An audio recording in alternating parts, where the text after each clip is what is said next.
Good evening, and welcome to Reserve Inspiration's D&D Live, where my friends and I play Dungeons & Dragons 5th edition sci-fi style game for your entertainment. I am Aaron, your Galaxy Master for the duration of this adventure, and I don't know if you can tell, but we are coming to you a little different than normal. So Andy in the background is going to be very busy. But with that being said, let's introduce the players. So, of course, we have, I think, on my right, possibly, kind of going down, we have Priya as Minerva, the Scourge Aasimar Gloomstalker Ranger. Kayla playing Zinesi, the Protector Aasimar Artificer. Mike as Xaaxa, the Vidalcan Divination Wizard. And finally, Lauren playing Ti-Tih, the Thrycrean Way of the Iron Lung Monk. And maybe a special guest. Possibly. We'll see.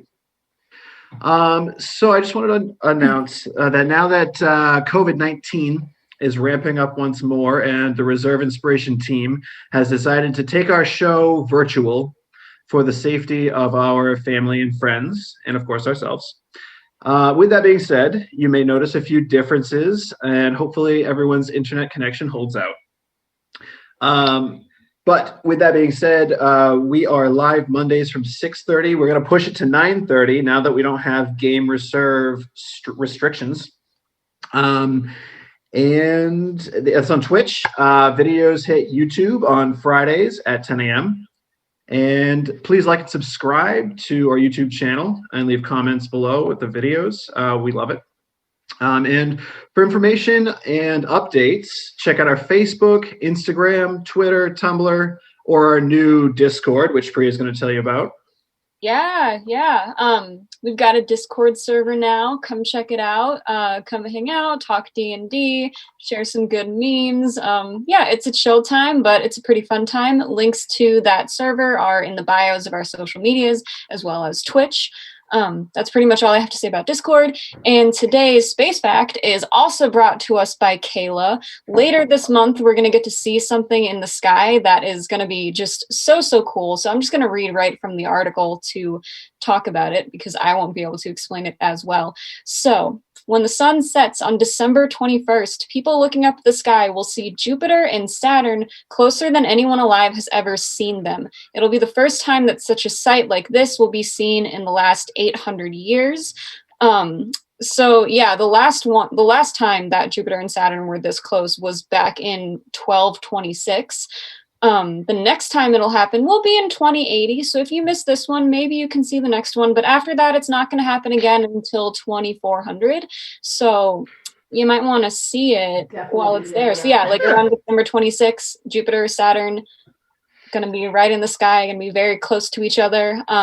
And I found, and basically like how close they're going to get, they're going to be like 1/5 of like the moon's like full diameter apart from each other. So yeah, go check it out later this month. Awesome. All right. Do we happen to have any other announcements? No? All right. Well, I'm going to take these off because there's horrible feedback while I read this. But we are going to go into a recap now of what happened last time on Reserve Inspiration's D&D. So finally, with a solid plan of action, the party splits to gather supplies and information for their next job. Zinesi, outfitted in her like-new old wheelchair, along with Kubrick and Diambra, headed to the junkyard to attempt to get the Gun 792 ship back in the air. Zinesi struggled in helping Kubrick with repairs on the ship, but miraculously was able to make 2 long, broken abilities function on the chair, both hovering and skiing abilities. Minerva, Ti-Tih, and Plonk stopped by Madame Fairchild's villa to accept the offered job and gain more information. Madame Fairchild is looking for a statue bust of one of her favorite goddesses, Airdrie Fenya. It is rumored to be located in a temple at the bottom of the Great Sahog Trench, roughly 15 miles from Muspelheim proper. Xaaxa and Vunisa traveled to the underwater realm of Muspelheim in search of breathing helmets for those members of the party who cannot breathe underwater. On their way to the docks, Xaaxa spotted a merchant they had run into before, Kravikoff, an observer beholder. They each picked up a new spell and made their way to the depths. Once in Muspelheim proper, Vunisa broke away from Xaaxa to speak to Hikariah Merkfin, a local mail carrier, about booking transport to Arborea, the next step in a long journey to her and Xaaxa's homeworld of Vidalk. Xaaxa picked up 2 helmets and made his way to the Rollick Sphere, where Vunisa was waiting for him.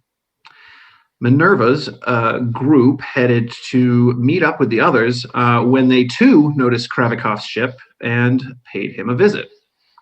As Plonk was not a fan of this particular vendor, she remained outside on the tarmac while Minerva and Ti-Tih went inside to purchase various items. Minerva picked up the logical, necessary items, such as tridents and nets, in case the party finds trouble under the waves, while Ti-Tih, of course, picked up some hallucinatory substances, and then they headed out. I also got weapons. Yeah, well, you got a trident, right? Yeah. Meanwhile, outside Kravikoff's ship, Plonk zoned out with a lot on her mind. When she noticed a figure sitting on a bench next to her, very similar look to her, although engulfed in a swirling energy of wind and lightning. It is time, Plonk, time for you to join me in saving the galaxy from the elemental destruction that is befalling it. Whether it be willing or by force, you will come with me. There is no other way. Ti-Tih and Minerva emerged from the merchant's ship shop to the site of the entity by Plonk and immediately jumped into action. Ti-Tih was subdued very quickly in a bubble of force energy, while Minerva took off her mask in an attempt to scorch the entity with her radiant power, seemingly to no avail. Plonk, after seeing the spoken of destruction through a vision, said her goodbyes and fused with the being. After another wave to her friends, the new combined entity rocketed off into the atmosphere and then into the darkness of astral space beyond. And that, my friends, is where we will be picking up today. So, I think that we are going to set the scene with Ti-Tih and Minerva on the tarmac immediately after this Plonk-like entity flew off into astral space. So, you see Kravikoff's ship, maybe 10, 15 feet from where you stand. No other ships, just an empty bench nearby, and the 2 of you standing there. Well, I'm not standing. Oh, you're kneeling. I fell to my knees. Yeah, and like I've got a hand on Ti-Tih's shoulders. Sure. I feel like he's just sobbing at this point. I don't know that he's going to really say anything for a little bit, so he's probably going to need some coaxing to like get up, go wherever we're supposed to go. I feel like I'm just going to kind of like sit and sob, and that's it. Sure. No, Minerva, what do you do?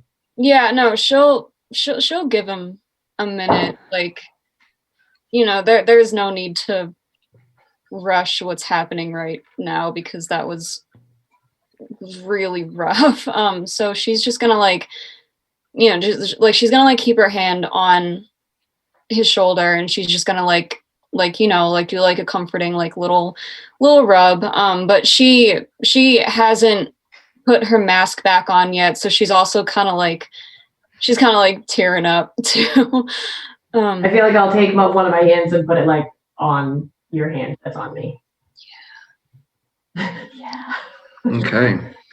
So you both take some time to, I suppose, grieve. And after you've taken a moment, what would you like to do? Yeah, I think eventually Minerva will just like, she'll step over to like where she like threw her mask down and just put it back on, and she'll just say, well, we have to go. We it's time to go. Yeah, I'll just grab I feel like my axe and trident, I probably just dropped that, so I'll just pick up my stuff and kind of somberly follow suit, whatever we're going. Okay. And Minerva, you said are you heading back to the hideout? Or? Yeah. Okay. So the two of you head out. Zin, you and Kubrick and Diambra are down in the junkyard working on the ship. You have just worked on your chair and gotten it all spiffy. Oh yeah. And yeah, so Diambra, she's been kind of just sitting by, just kind of watching over the two of you, making sure no danger befell you. But the two of you are just busybodies, and after some time, she's like, I think that if it's okay with the two of you, I will head to the Temple of Tyr and pray for a bit. I am hoping that he doesn't get too angry about the past transgressions of looking into Sadkiel. So if you don't mind, I'd like to go get some praying done. Best of luck. Thank you. And she'll head out. And while you and Kubrick are there, Kubrick's like, all right. I think. Oh, hold on. Yeah. It's not easy with the headphones. Oh, glorious. Oh, Here we go. Oh, it's just not this. Oh, okay. All right, we'll do something along these lines because we got to have the hat, Oh, absolutely. You should just get like a mini one. Yeah, and you can clip it. All right. All right. So I believe all we need to do is just turn this. And as he's turning it, you feel the ship come to life. It begins to shake more violently than it used to. Nice.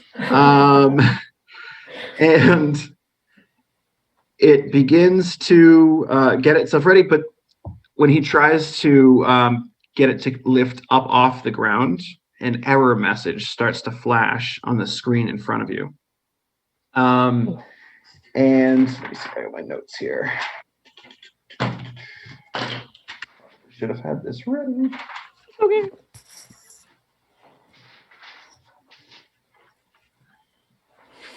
We'll go from memory. Anyway, so he's like, oh yeah, the sequence chip.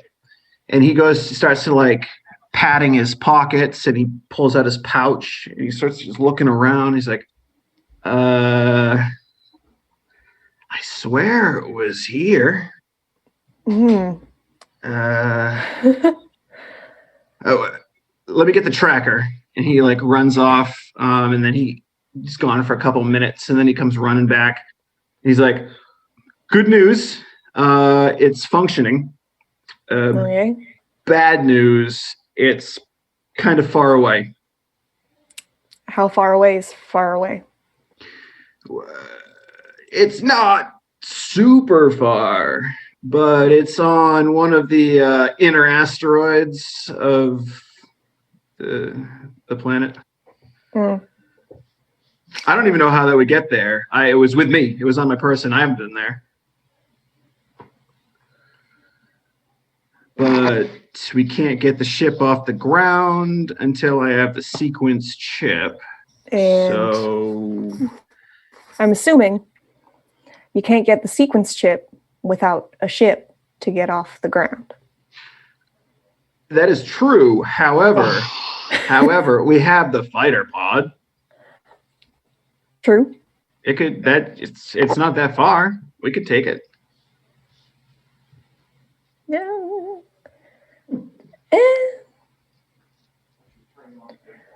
All right. If it was one of the outer asteroids, I wouldn't even ask you, but it's one of the inner ones. Can I make an insight check on his I've never been to the inner asteroids before? Yeah, go for it. Cool. That's sus. Yeah. I'm not feeling it, Mr. Krabs.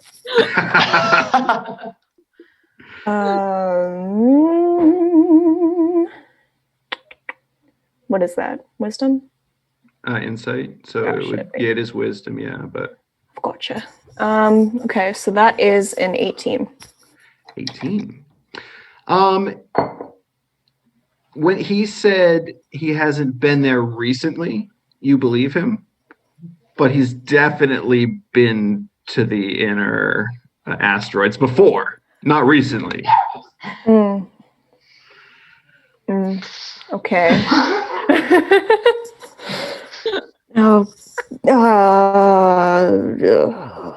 Be a quick zip in, zip out. Shouldn't be any problems. Should we tell people we're going before we go? If you want to, yeah. Who do you want me to tell? I'd probably tell Minerva since I was in a coma for a little bit. I'm sure she was worried about me, and now I'm here and I'm leaving again. So. Oh yeah. I'll definitely tell Minerva that I lost the sequence chip for sure. I could tell Minerva that you lost the sequence chip if you would prefer. No, I. That's what I thought. I will. So he puts his hand up to the little earpiece and pretends to send a message to Minerva. I hate it here. She says we're good. Oh, I don't have the words. I would call him so many words. Well, all right. Age off, isn't that one? Yeah. That's one of them. Yeah. All right, then I guess we can go. How far away? How far away is an inner asteroid? Like, it should probably take us about an hour to get there. And we'll be right back. Yeah. Okay. I guess we better go then. All right. So the two of you jump in the fighter pod, and by jump I mean you roll in. Yes. She floats in. Yeah. If she has the hover effect on. Or she skis in. Yeah. I'm an unstoppable force. So once you're all strapped in, Cooper will get the fighter pod going. And yeah, he'll just start taking off up into astral space. Xaaxa. Mm-hmm. You are down in Muspelheim proper. Yes. And right now, Vanessa has stepped away to go to the Rollick Sphere and speak with Hikariah Merkfin. And I believe we left off with you heading to the Rollick Sphere after you picked up the helmets. Yes. I believe I also have mine on. Mm-hmm.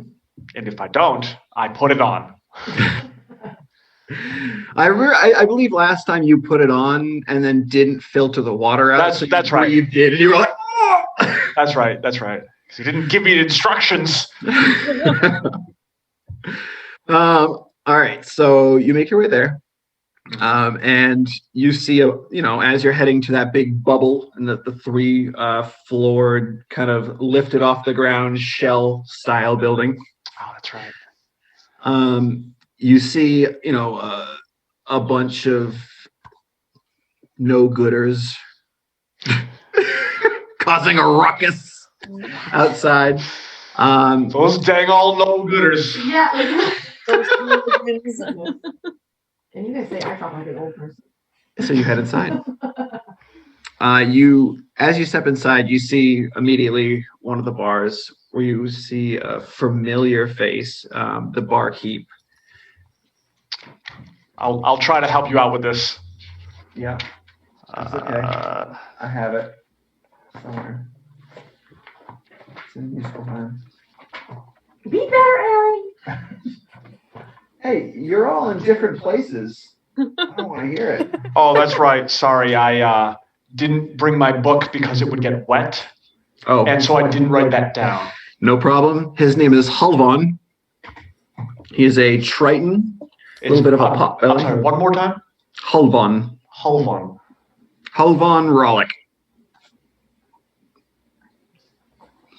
He kind of nods to you. I nod back.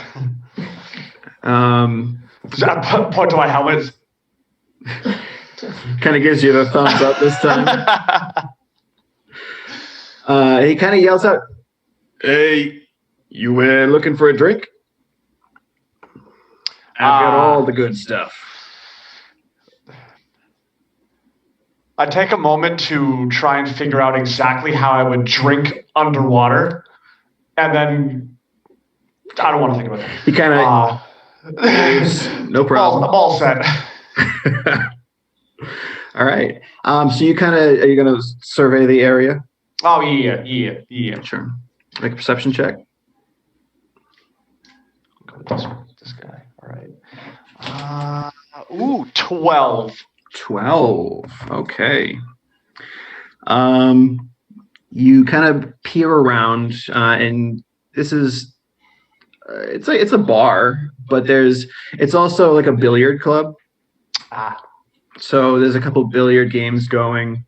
You look around, and at first glance, you don't notice Vanessa anywhere.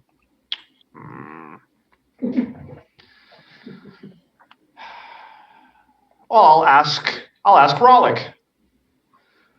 My good sir. Yeah. I was going to say, one such as I came in here. Is like, no, let's not go with that. A lady looking a lot like me came through here not too long ago. Do you know where she went? Yeah, the other Vidalkin woman. Yes. Second floor. I believe she's sitting with Hikariah. Yes, she should be. He just got back. Perfect. So yeah, if you head right up there whenever you're ready. Thank you, sir. I'll head upstairs. Sure. Yeah, and as you come up, you can see it's not hard. They're not hidden in any shadowy corner or anything. You see Hikariah Merkfin with his coral-colored spandex one-piece outfit. I totally forgot. He's he's kind of like slouched over this soda bottle-looking glass. It has like this red straw coming out. Very broad shoulders, stocky build, Triton as well, and he has like a teal scaly skin with two fin-like ears. One looks like it's just been shredded. Eye patch over the left eye. Yeah, and his how can I forget, his left arm ends in a hook. Yeah. So he's sitting there, and you see Vanessa, and she says something that you don't quite make out, and he's like, "Yeah, good. Yeah, you can make your way over. I'll head over and just kind of like hand her the helmet. Just be like, I think you might need this at this point. She kind of looks, "Oh, thank you, Xaaxa." Puts it on, presses the little button, it filters the water out, starts breathing. Everyone's so smart. So I was just telling Hikariah that I'm looking for passage to Arborea. And he says that he can help me. He said that, well, I'll let him explain. He's like, Good. Well, once you get to Arborea, solid ice all the way to Vidalk. Now, I know there's a few companies that have been working on high-powered drills, making their way through. Slow going, but they're making progress. So I told her I could get her up to Arborea, but she's on her own after that. It's even funnier because I'm like, I can hear it twice. So one time is funny, but twice is really funny. It's the funny right there. Oh, hey, Andy! Hey, you know what? We just laughed and no one knows what we're laughing at. No, I know it's a joke. Ah, man. Anyway, So, yeah. Hikariah, yeah. in your opinion, do you think that a drill is the best method through that ice? I'm not going through it, so I don't really care. Probably not the best wet method. Would you know of a better method? Fire!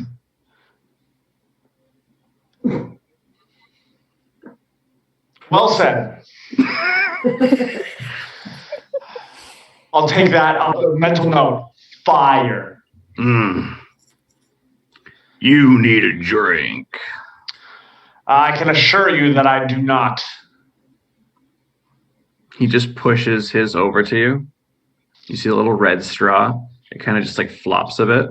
And then you look at it closer and it's a worm. Oh, yeah. I remember Wiggly. that from last time. It's just... I can very much assure you I do not need a drink. Well, your loss. Vanessa, we're going to be heading out in the morning, so prepare. Very well. I thank you for your time, Hikariah. I think it's best, Xaaxa, that we get back to our house. Yes.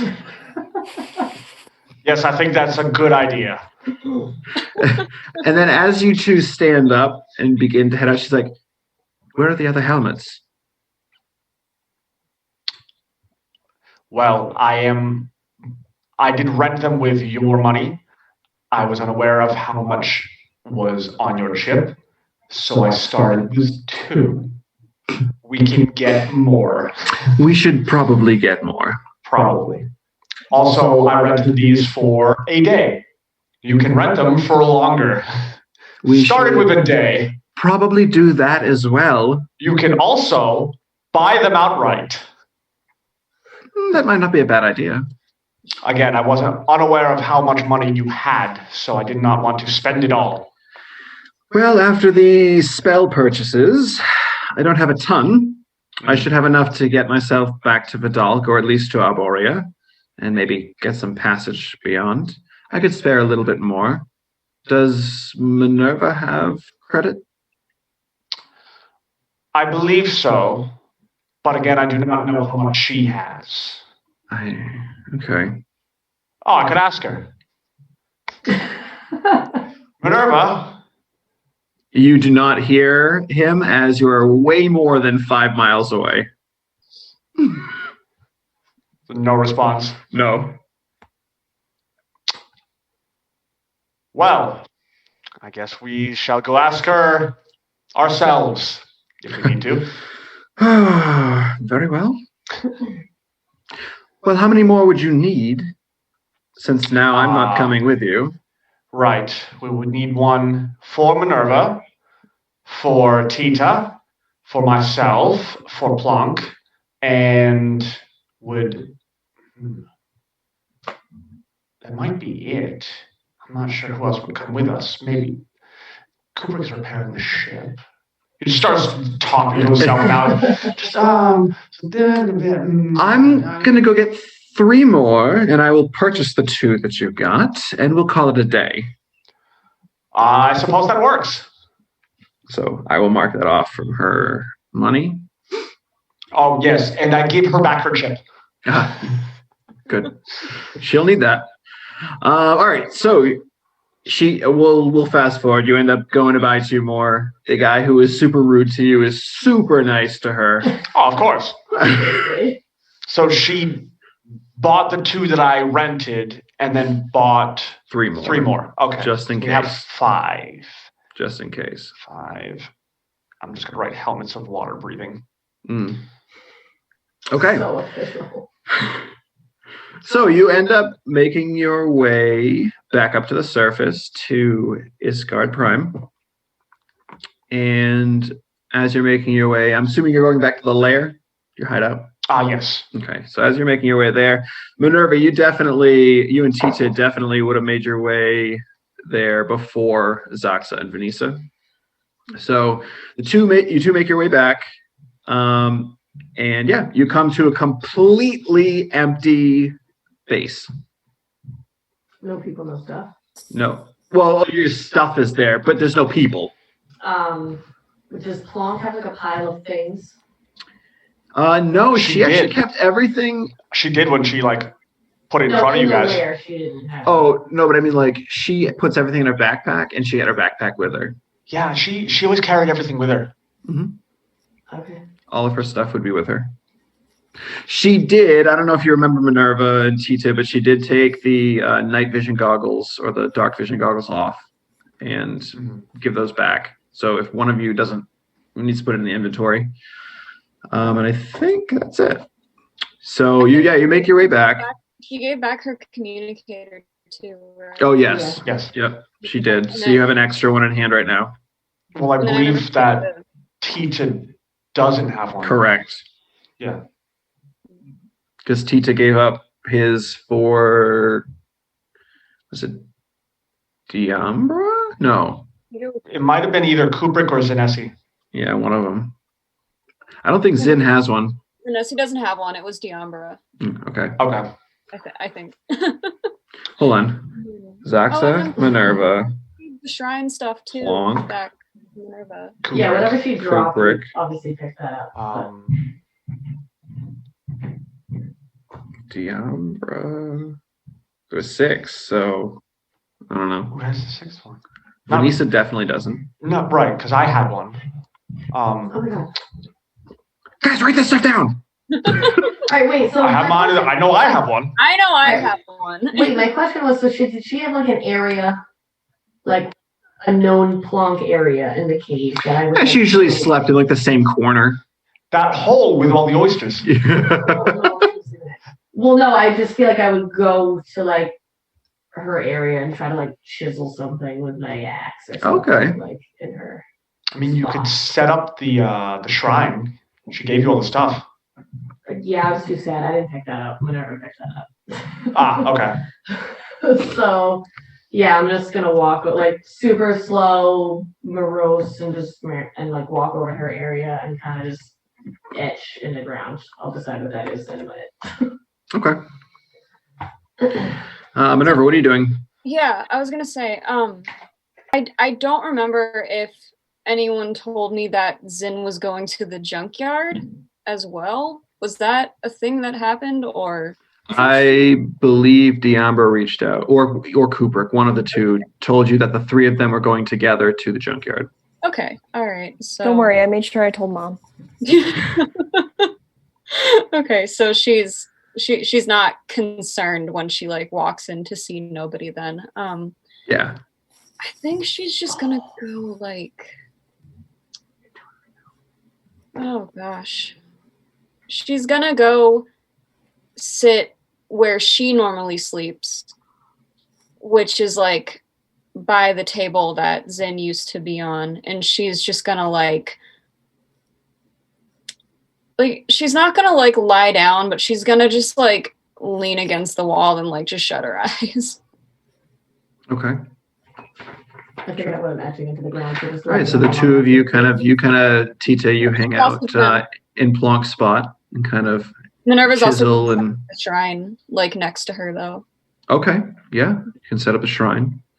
Kind of do like little busybody things to keep your mind at as much ease as possible.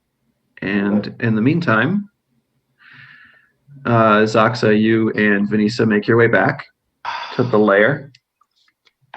I've been dreading doing this part. Yeah, me too. And you come back to Minerva and Ti-Tih, and they. Can you give me an insight check? I will do that. Let's do this one. 15. 15. Okay. I would say that as you are walking up, you kind of notice that there is definitely a somber feeling throughout the room.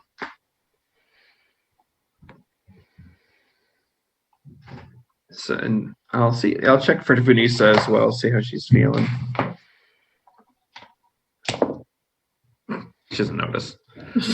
She's too busy. She's pulling out her new scroll and some empty paper so she can start writing it down. I got all the helmets. Mm-hmm. Oh no, because they're in my bag, so I got all the helmets. I'm still wearing mine. Yeah. Yeah, so Vanessa goes up the steps and she's like, Xaaxa, I'm just going to start scribing this spell now. Oh, hey, Minerva, Ti-Tih.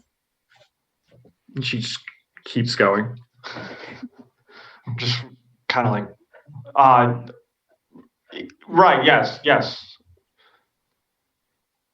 Just kind of looking back and forth at both of them. I have not looked up or like even made like that they're even there.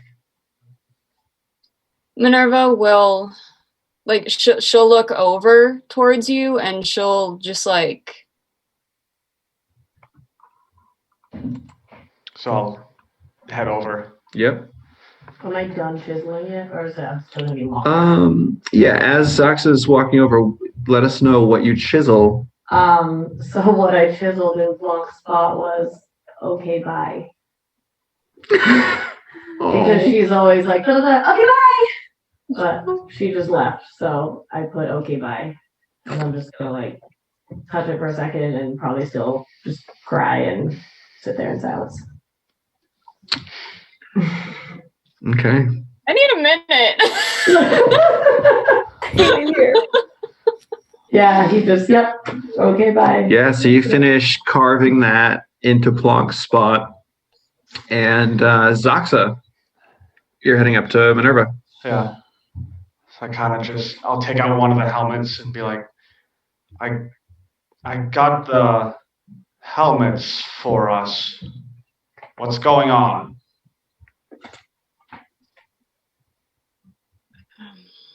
She's sitting. Do you sit or are you just like standing up? I'm still standing. Okay, so she doesn't stand up. She just kind of like stays there.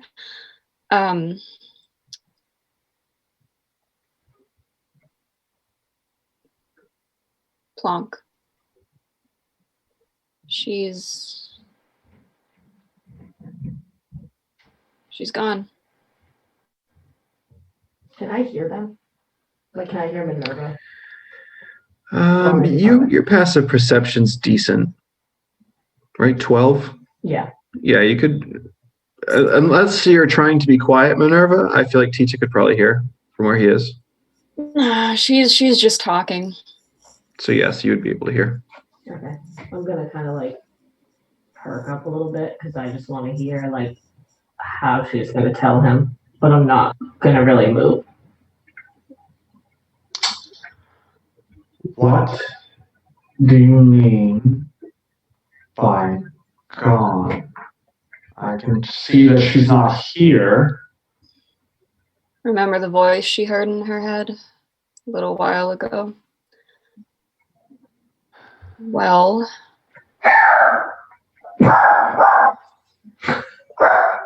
Was that the voice? It's back!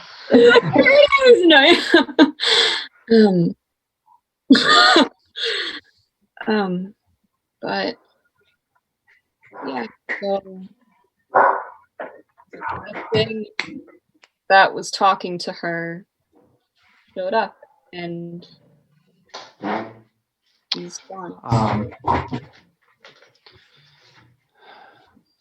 What happened? You didn't. Well, Couldn't. so we went to go pick up some stuff from Kravikov. He's back in town. We went to go we stopped there too. Yeah, and Ti-Tih and I went in.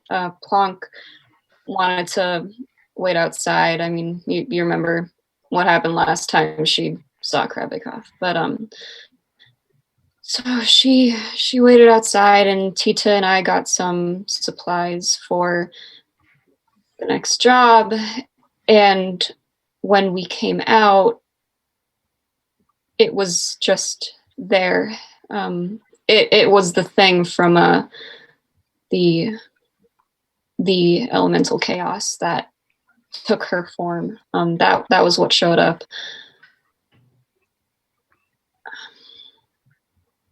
And then what did you do? Well, I mean, I got my crossbow out. Ti-Tih ran at it. It put Ti-Tih in a bubble, so he couldn't move.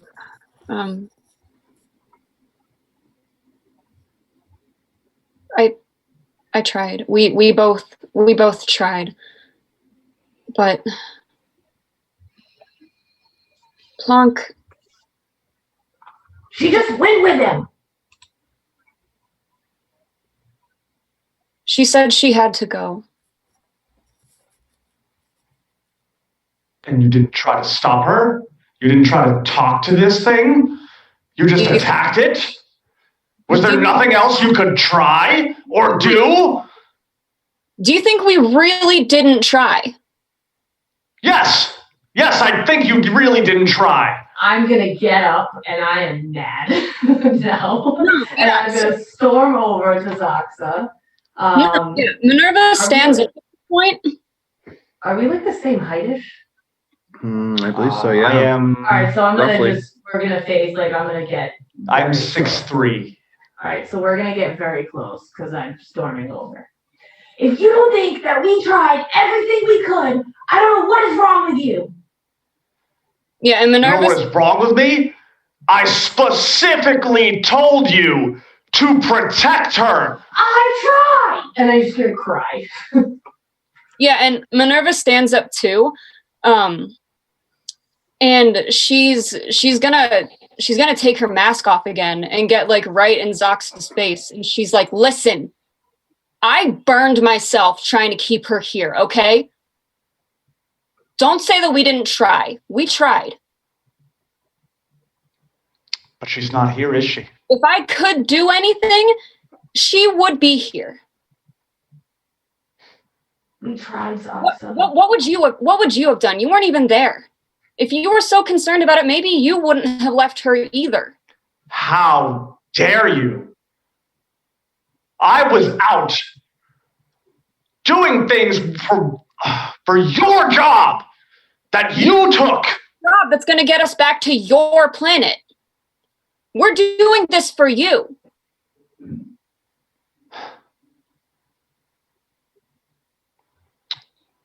Maybe you shouldn't be then.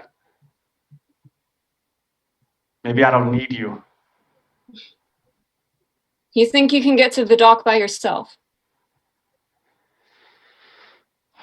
I don't know. But it certainly doesn't seem like either of you can help me at this point. Well, until you think of something, you're stuck with us. So I don't know what else you want, but just don't blame the two of us for not being able to do something when you weren't even present at the situation. Well, I certainly wish I was. He just kind of he walks away. He's walking away. Throws the helmet at one of the helmets at Minerva's feet. Takes one, throws one at Ti-Tih's feet, and he's gonna walk away and leave the cave. Okay. I don't know which entrance he's gonna leave out of. Minerva's gonna yell after you. Where are you going? He's not gonna respond. At this point, Vanessa stands up and she kind of looks at Minerva and Ti-Tih like, should I go after him? No. Minerva's just gonna do it. She's gonna go. She's Okay. gonna follow him. Yeah, you can catch up to him. You're way fast. If you, yeah, you can way faster. He's not fast. He didn't even get to the door. He's already there. Ti-Tih could like run circles around it too. I had one jump. I already. Okay. Listen. I'm not. Okay, maybe I shouldn't have said that. I know that you weren't there. But listen, whatever it happened. We can't change what happened. Me and Ti-Tih did what we could. But it wasn't enough, and we can't go back to that now. But what we can do right now is still try to find a way to get to Vidalk. And we all need to do that. I want to roll something, but I don't know what it would be. So I want to see if I'm going to continue to be angry or if this is going to change my mind. Would it be a charisma roll? I would think charisma, yeah. Okay. Or wisdom, your choice. I think we'll go charisma.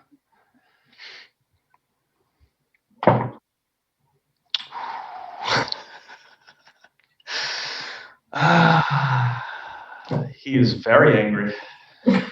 Let it out. Let it out.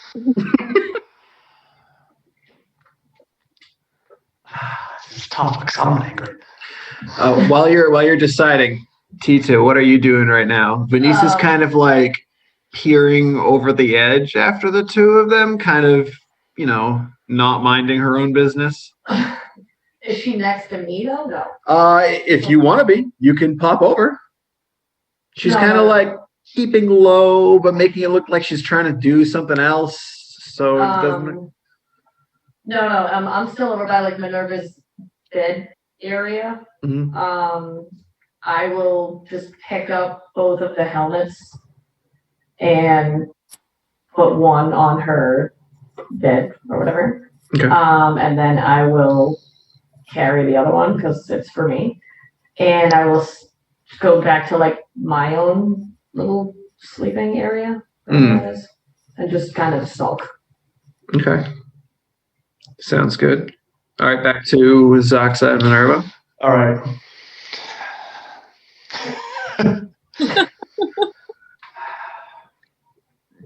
I hate this.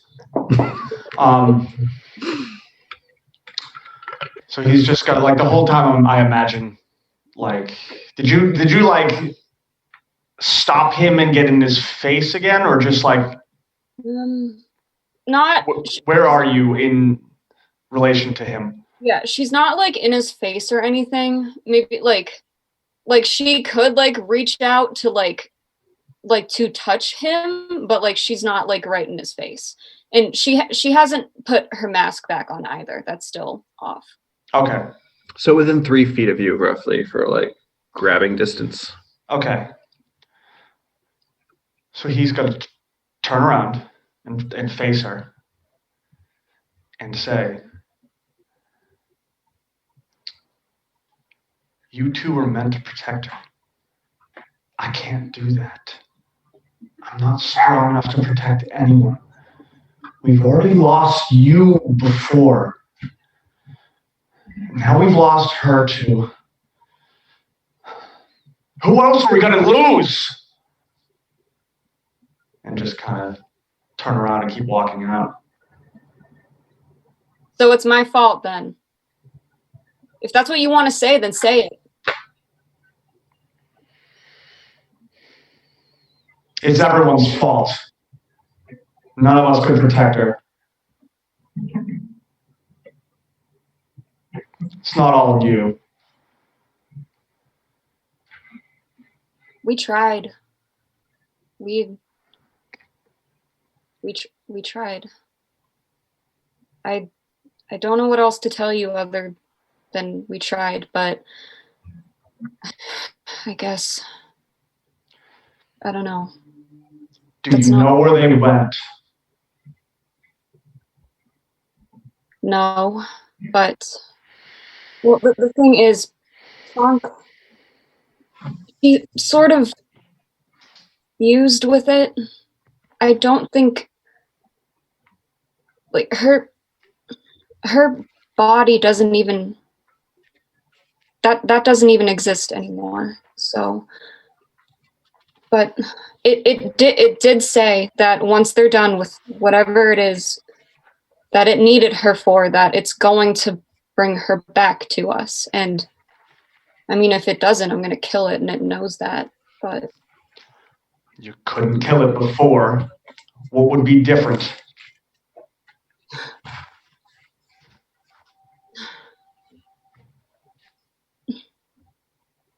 do you?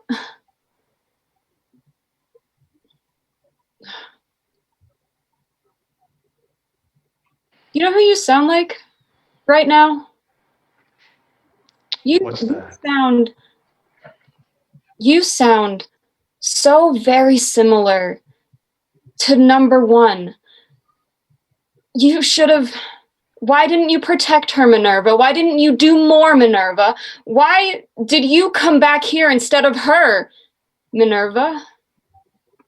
Why is it always my job?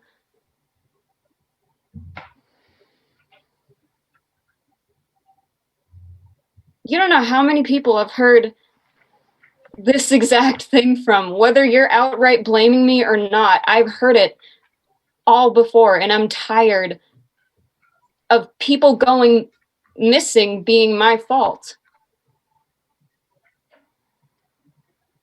Doesn't matter what happens to me in the process. Doesn't matter that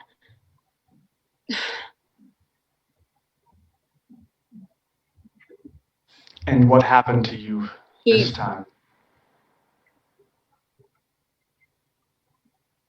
I already told you.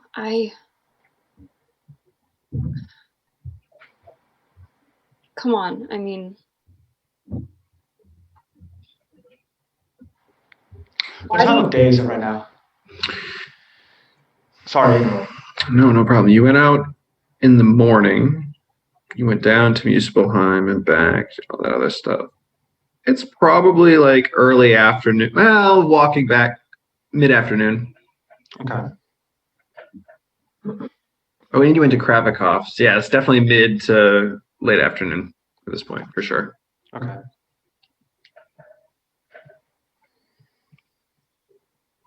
What happened?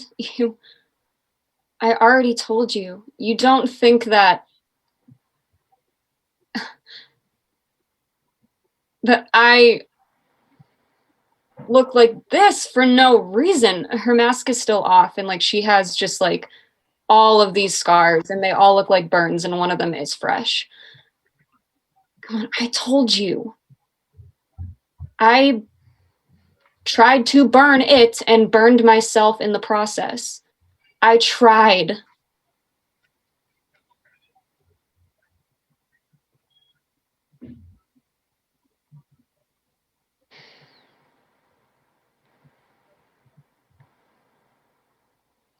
Well, I haven't tried yet. What are you gonna do? And he leaves. He starts walking away. Okay. Xaaxa starts to leave. Do you continue to follow or let him go? I'm gonna let him go, but I'll just say over the communicator, don't go too far. He's not going to respond to that. Okay. All right. Ti-Tih, are you doing anything at the moment? Nope, still just super sad. He's just gonna be pretty much devastated, so I don't know what else he's gonna really do at this moment. You know what he's probably gonna do? He's probably gonna do some drugs. Makes sense. Great, hope we don't need to do anything cool soon, because I am going to rummage through my items, and I'm gonna take one of those new things I just purchased. Oh, the hallucinatabs. Yeah, because I have no idea what that does, and great. You go to Kravikov's shop here. Hallucinatabs. So you take one. Yeah. Can you roll a d6 for me? A 6.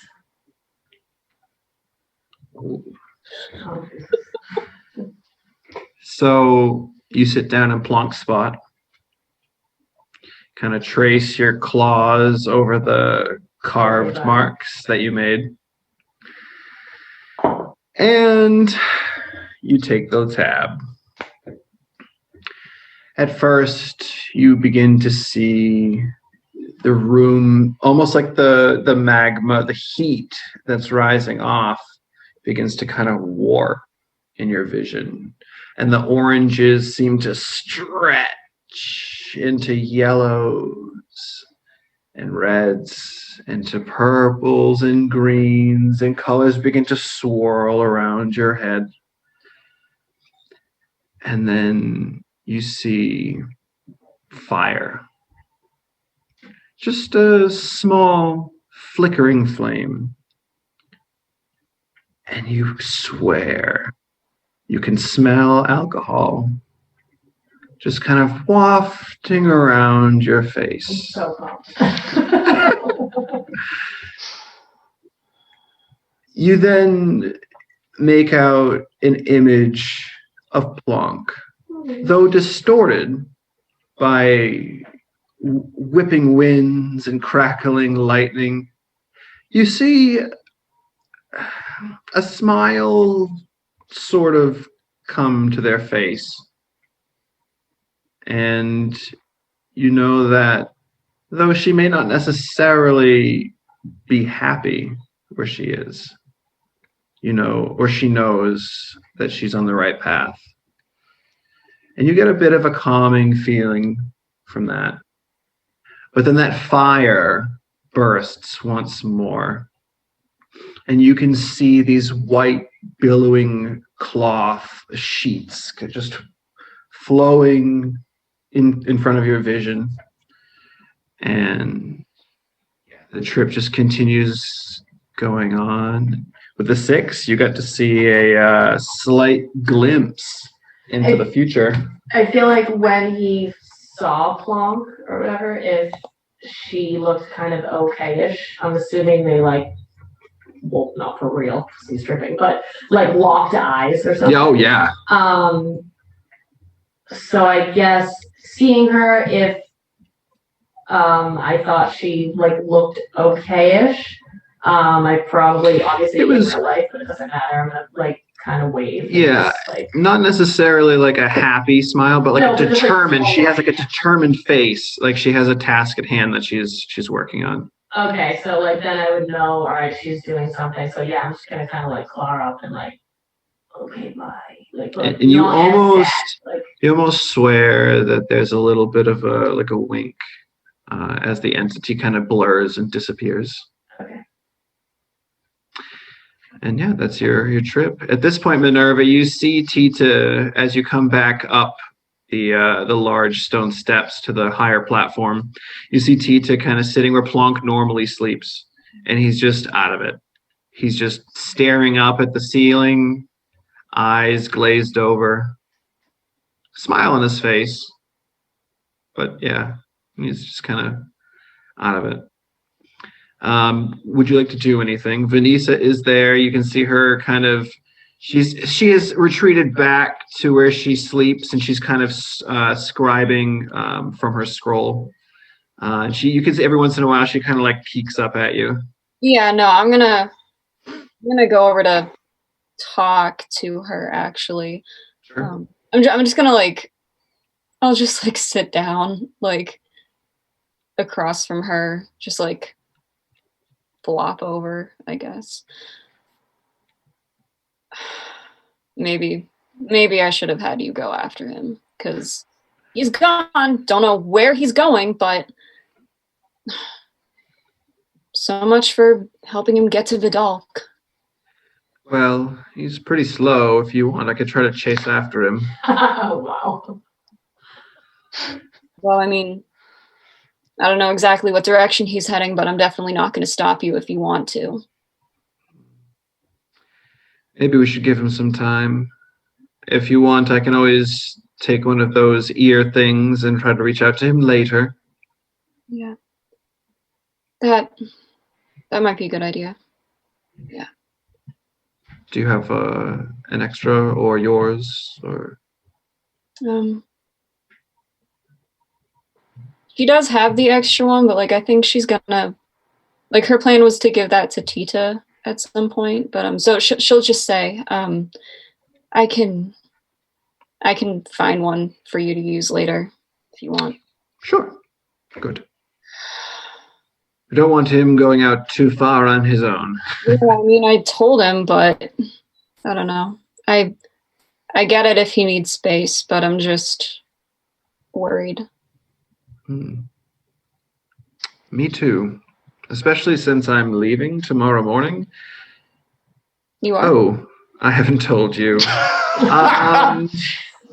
Well, I met up with Hikariah Merkfin, that fellow that Xaaxa told us about. Yeah. And he says that he can get me to Arborea for fairly cheap. It's the next step to Vidalk. Would you be able to get to Vidalk from there?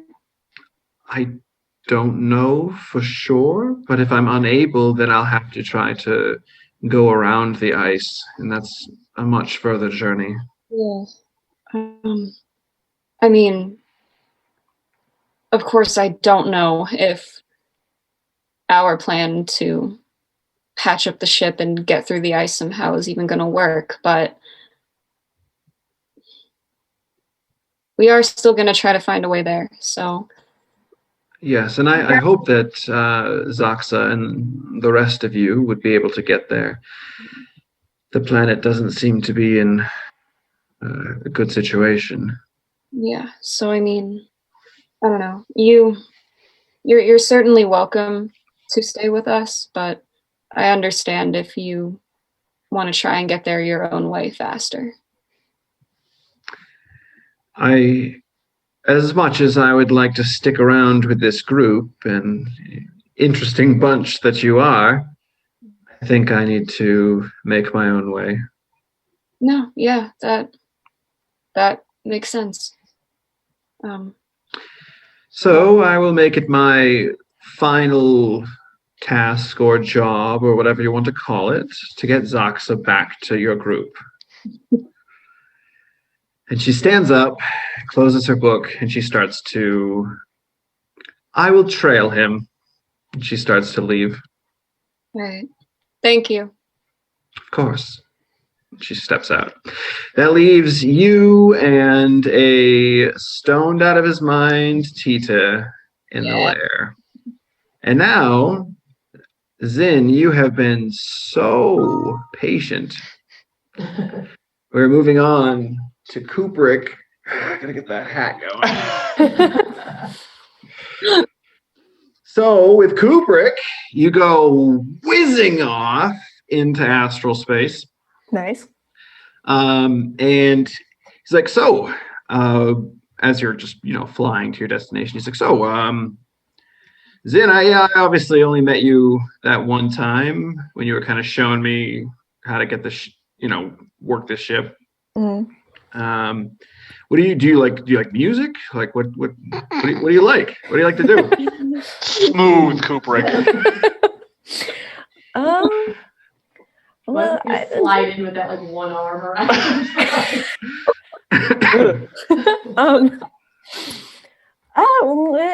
Music is fine. Really, I just like building, making, getting my hands in things. Well, I guess that little chair thing that you have is going to be a fun project. I am very excited that you found this. Thank you. Yeah, no problem. Do you have any ideas, any modifications that you've already been thinking about? Well, I mean, it's already got the hovering. That's really cool. And then I can ski places, and it already has wheels. So I think maybe I can make it. Oh, maybe it could float in the water. Oh, go underwater. I've got ideas. Yeah, you're gonna have to sketch that up. Yeah. I don't know. It's been nice having something to work on with you. Thanks. Oh yeah, my pleasure. I wouldn't have been able to get all this done without you. I feel like I didn't really do much. Well, company Keep me sane down there. Yeah. So how? Go ahead. What? No, you go. Oh, I was just going to say, if there was nothing else you wanted to say, you can just have regular chit chat along the way. He'll put some music on. Oh yeah, lovely. It's like alt rock mixed with like techno, so it's kind of Ooh. like spacey. Funky. I like it. Then all of a sudden Barry White comes on. No. So is there any other specific conversation you'd like to have with Kubrick on the way? Probably not. I mean, she probably just talked to him about like what exactly has been going on, because I feel like Zin's only been able to pick up like bits and pieces from everybody about what's been happening, and she's very confused. So Yeah, so I think that he can probably give you the full lowdown from his perspective. okay. Like, he wasn't there for the elemental chaos collapse. He was on the ship. So he can kind of just tell you, like, I don't really know what happened. They just came running and jumped on the ship, and I zoomed out of there. Yeah. And then We never really told him what happened, did we? No. Never asked. No. And then You're that to him. We don't like him. yeah, and then he tells you a little bit about how Diambra contracted them to help the group. Sorry, for the group to help her figure out whatever. He doesn't even know, but he's just like, yeah, we got a job, whatever. And then the kidnapping, and then them chasing after, and then finding you dead or close to dead. Nice. And that's pretty much where we are. I'll give you a little lowdown. All right, awesome. And then you So I woke know a little up, bit and then more. like into this wheelchair. Oh, you know that part, right? Yeah, so you can have that conversation. He'll fill you in on the day-to-day. Cool. And after some time, maybe about 45 minutes to an hour, you can begin to see an asteroid belt. He begins to navigate the small fighter pod through the different asteroids. And he comes up, he's like, I think that's it. Asteroid 64. And he begins to bring the ship down into orbit with this particular asteroid. And as you're coming in, you can see that this asteroid it seems like it's a small farming rock. You can see it's some type of orchard. There's a bunch of trees filling in the area. And yeah, he just slowly lands the fighter pod, pops the door open. It's like, you ready? Let's go find this chip. He's got his little tracker. He's following around. Do you follow him out of the ship? Yeah. All right. So the two of you start making your way, and you can see maybe 50, 60 feet from where you landed, there's a small farmhouse. And as the two of you exit the fighter pod, you begin to kind of start looking around, and he's looking at his little sensor tracker. And then you see two figures, Zin, come out of the farmhouse. Give me a perception check.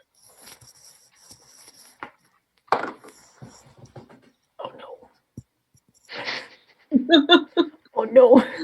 That's a 6. 6, yeah. It's hard to make them out, the details from this distance. If you'd like to get closer, you're more than welcome. But you can see two tall, kind of skinny humanoids step out. And they're just kind of standing there looking at you from a distance. Kubrick, do you know these people? Things? Kubrick's looking at his track. He's like, what? Oh. Well, they are Githyanki. I know that. But I don't know who they are.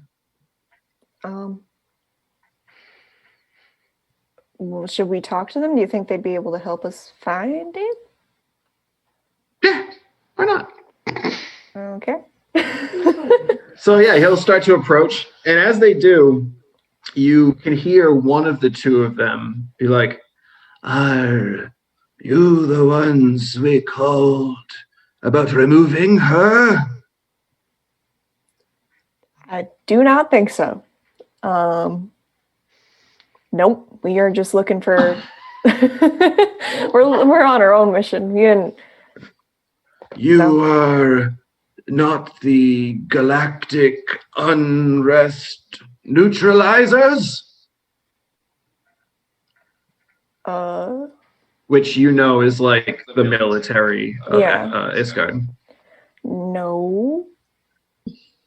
Oh, we have a problem. Okay. It has been here for a couple days.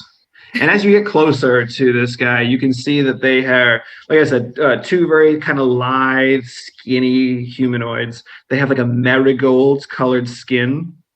And they were just wearing basic farmer, like a tunic or a dress and some just pants and whatever else. But yeah, they just seem like farmers. They kind of have like really thick, coarse, rough black hair that just sticks straight up. Nice. Yeah. And they're like, he says, can you help us with this problem? Well, that depends on the problem. Kubrick just kind of nods. And he says, please follow me and I will show you the problem. I kind of give a side eye to Kubrick and be like, do you think we should? Kubrick, yeah, well, the tracker is pointing like around their house, so we might as well go around. Well, okay, sure. All right, so you start following that Githyanki, and he kind of brings you around the house, and you start to enter into an orchard. And the orchard is absolutely beautiful. There are small, bright fuchsia-looking fruits. They almost look like a football, but like half its size. They kind of dangle the long way. And if you'd like, you can make a nature check. Oh boy, would I like? That is a 2 -1, so that is a 1. You have never seen this fruit before in your life. No idea. Wow, Cool. one not natural. What are these things? So you continue to follow this farmer and what you're assuming is his wife. Mm-hmm. And he stands maybe 20 feet away from this pile that you can see kind of off in the distance. Mm-hmm. And what you see as you kind of roll up is you see a dark, gray-skinned, bright, flickering, fiery-haired, white flowing dress. And very dirty, fruit-stained dress, small purple dragon curled around her neck. And she is just passed out. She's got like juices all over her face. You do not recognize this character. However, Kubrick does. And as you make your way over there, he's like looking down at his tracker. He's like, yeah, it's like 15, 20 feet ahead. And he looks up and he's like,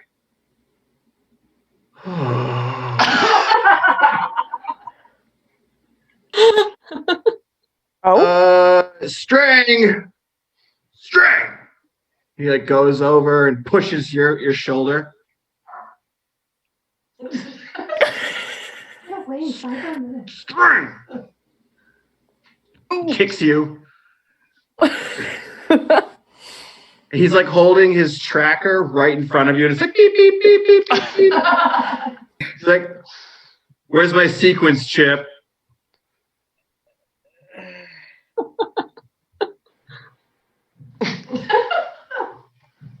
Just a moment. What's that? Well, no thanks to you.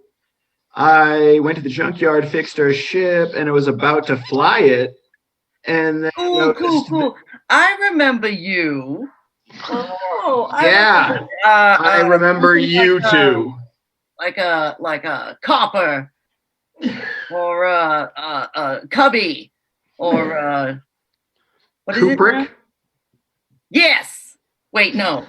No, No, yeah. I assure you it is. Indeed, it is. Indubitably. Now, what's that now? What do you need from me? He turns to Zin. And he's like, Zin, this is one of the worst people I've ever met. Okay. And The problem. the problem is that she stole the sequence chip. Well. Got this hat. I'm stole. What? Well, Define stole. Well, I had it in my pocket, and it's not in my pocket, and the tracker led me to you, so you stole but it. I did not take it from you. And then you hear another very quiet voice coming from her shoulder. That is because I did. And it's the little pseudo-dragon on her shoulder. And Kubrick's like, why? Why did you take my sequence code? And the little thing is like, well, there was mischief afoot on the ship, and I knew that a mutiny wasn't far off. So I assured Emmy's safety by stealing your sequence chip, knowing you'd have to come back for it. I am so confused. What?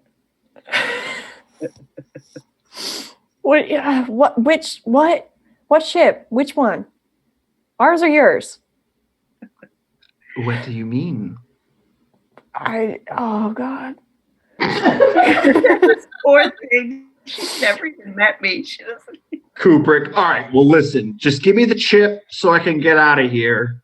And then you hear the farmer be like, no, don't leave without her. Please, That's right. take her with me. I could be Take her with you. valuable. And I have a really good grip. Kubrick is going to try to, like, grab your hand and try to wrestle the chip out of your hand. No, Make I'm gonna. it's like a opposed grapple. So make an acrobatics or athletics check. Oh, we'll go athletics for that one. Oh no. Okay, so 14. Yeah, he rolled a 21.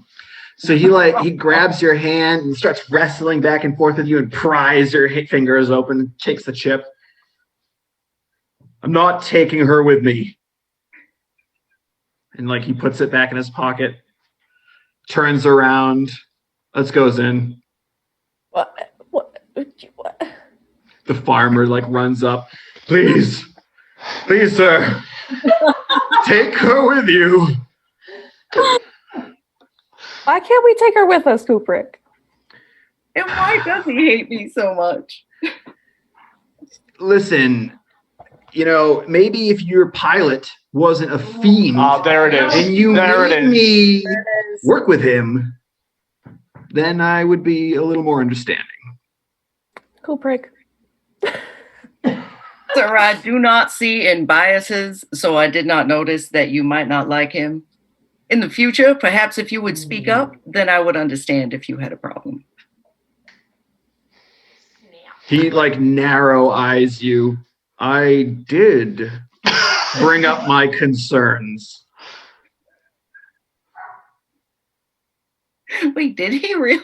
Oh yeah. Just Yeah, I told did. him- Yeah. She's so in character because everybody doesn't remember. Wait, for real? Oh yeah. Oh, lovely.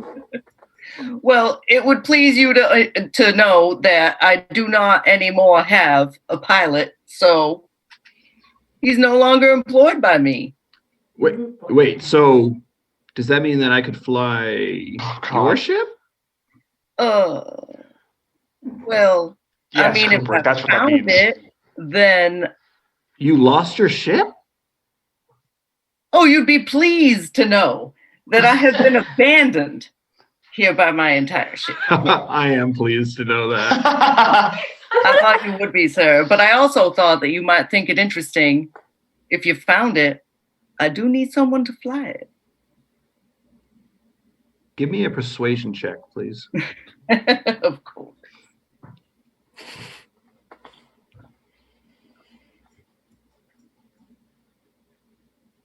19. 19. Okay. He's like, well, I wouldn't mind flying a bigger ship. All right, fine. I'll bring you back to Minerva and let her deal with you. All right, let's go. Before I change my mind, Zen, let's go. Okay. Bye.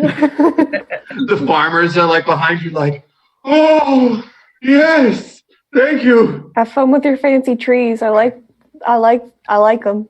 And the woman, you see her like grabbing fruits off of a tree in like a bundle, and she comes and like gives you a big bundle, Zin, like puts it in your lap as you're rolling away. She's like, thank you for taking her away. Thanks. What do these do? Oh my dear, those are fruits. Oh, she's gonna munch one. You see how much they love me here? It was so much fun being here. And then I'm gonna say, "Ooh, this looks fun," and try and jump on the back of her wheelchair. Oh yes! All right. Zin, make a strength check. Oh, see if you can keep it on the ground. Oh no! Oh no! That's another 2 minus 1. Oh my god! Emmy, you jump on the back and the entire thing, you and her just flips over. No, she lands on top of you. I Kubrick turns around. Save it, like I can't put a foot out or anything. Nope. Sorry.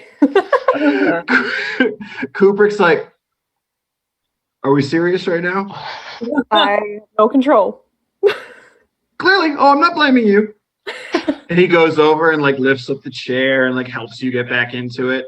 He's like, Emmy, get in the pod. My fruit's okay. I'm gonna try and skulk away. One of them got a little squash, but you can gather up the rest of them. Yeah. Okay. Yep. So, Emmy, do you go into the pod? I'm so ashamed. If I had a tail, it would be between my legs, and I would just skulk back to the.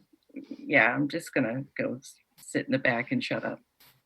Yeah, and as you step inside, Kubrick's about to be like, get in the back, but he sees you kind of curve over. He's like, get. And then goes and sits in the pilot seat. He's like, hey, Zen, you know how to fly these things, right? Sure do. You want to fly? Sure. All right. Yeah, and you can fly and you can take them back. Any conversation? Actually, it's pretty late. I think at this point. What was that, Emmy? He's not going to try and beat me up now that he doesn't have to fly, is he? You want to fly this? No. He sits in like the middle seat. A couple times. And he's like, Emmy, you could do with a bath. And that's where we're gonna take a quick break.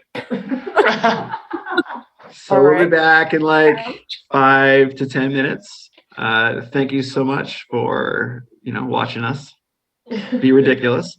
And we'll see you soon.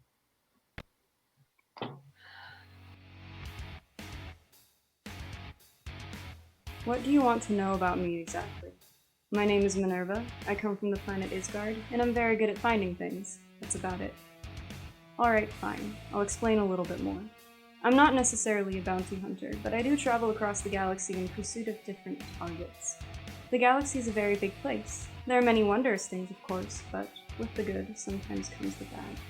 I eliminate the bad before it becomes a larger problem. I work for an organization called the Galactic Utility Intelligence Logistics Task Force, also known as GILT. Great name, huh? We're a rather undercover group, inconspicuously keeping watch over the many planets pinpointing any threats that may arise and disrupt the safety of civilians. The majority of guilt is essentially a surveillance system that relays information back to our leader. However, when a threat to the people does arise, be it an angry monstrosity or an ancient fiend, that's when my team intervenes. We are a subset of guilt, known as the Special Protection Investigative Tactical Exploration Team, or the SPITE team for short. There are 6 ASMR on this team, including myself, each one of us with a different skill set. I contribute the ability to track down our target once we're in its proximity. I'm not bad with a blade or two either. Working with the team is alright. I wouldn't call all of them friends, but they are the people I'm closest to. Whenever we're not investigating a galactic threat, we're most likely just passing time on our starship. For me, this mostly means I'm in our training room, running through various simulations to keep my skills in good condition. I also enjoy a good game of cards every now and then. However, for some reason I'm always quite bad at trivia night. So, I guess I'm supposed to be like... talking about myself or whatever? I mean, I don't know, Green. I'm pretty boring. All I do is work and blow glass pipes. I mean, with that, I smoke a ton of moss in my off hours. Pretty much working all the time, though. Come from a long line of vaders. That means excavators. My family has worked with a deep organization for like hundreds of aeons. Oh, I should probably tell you what the hell that is, huh? DEEP stands for the Discovery, Excavation, and Expansion of Pandemonium Passageways. We're a little more progressive than those other vaders, the dry, green hierarchy of excavation mining. No one wants to work for them. Frelin pieces of trend. Oh, sorry, shouldn't be swearing, Green. So, back to my job. I mean, I'm pretty good at it. Kinda hard not to be when you've been basically bred for it. Got my great-granddad T-Sith pickaxe right here. Probably wouldn't think by looking at me, but I'm a little quicker than most. Even got promoted to work dust detail. That's the development of the underground super tunnels. I know, far out, right? One time I got off draft cream, came out in this crazy big moss patch. Totally wild. Met this Formian. Dries and pores don't usually vibe cream. I dig him though, we grew close. He's the Drang, the real Frelin Drang. Growing up, I lived in a small clan of Verdun. My ancestors were goblins who left their planet to live amongst elven communities. The relocation was hard for them. It took a while getting used to their new planet, but once they got the hang of farming, it was all uphill from there. I was never as good of a farmer as they were, though. All I wanted to do was play. Hide and seek or squink. It's kind of like capture the Plonk. Those are my favorite. I love the adrenaline I get from a good hunt. Waking up to your farmhouse engulfed in flames in the middle of the night, all you can do is run. When my village of Minerva was destroyed by a swarm of ravenous pixies, I had no idea if I would even survive. Racing out of my smoke-filled home I grew up in, I ran straight to the barn. Mama always taught me to keep a pack of supplies ready in case anything happened. Just grab your pack and go, she'd always say. So I did, and a good thing that I did too. Disappearing quickly was what saved my life. Since then, I've lost all contact with my family. I don't even know if they're alive. The small group of us that got out went to live in the closest elven city, Mithrandane. This is my home now, and I have to say, it was tough getting accustomed to the way of life here. They're not a farming community, so it was hard to find work. I didn't know what I was good at. I thought back to my time in Mindroptown and what I enjoyed back then. Then it hit me. I love the thrill of the chase. I can do that. Becoming a spy is the best thing that's ever happened to me, but I have to say it's a little bittersweet. Working for the royal families, doing a job I love, is like a dream come true. I couldn't be happier, but I'm only able to do so because of the misfortune of my village. I'm hoping my hard work will make my ancestors proud. Cycle 12. Strange-looking creatures appeared today in the North City Square. These aliens called themselves elves. Their pointy ears and flowing hair intrigue me. They speak of different lands, impossible lands. Those without water, or those filled with fantastic creatures. I must learn more about them. Cycle 39. Each cycle since the arrival of the elves, the Dalcan people have attempted to duplicate their extraordinary effects, but to no avail. I reach my 40th cycle soon. Finally, I will be able to lead my own studies. Cycle 66. Without the elves' odd tricks, we have now resorted to building our own way to travel to other planets. The technology they seem to have is many cycles out of our reach. Even so, I believe there are other ways off this planet. Cycle 100. My excavation begins today at Zinesi City ruins. Managing to rope in both Vudila and Xaaxa into my hypothesis, I have much to discover. Not even the elves know what lies beyond the impossible depths. I know I will find answers there.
What do you want to know about me exactly?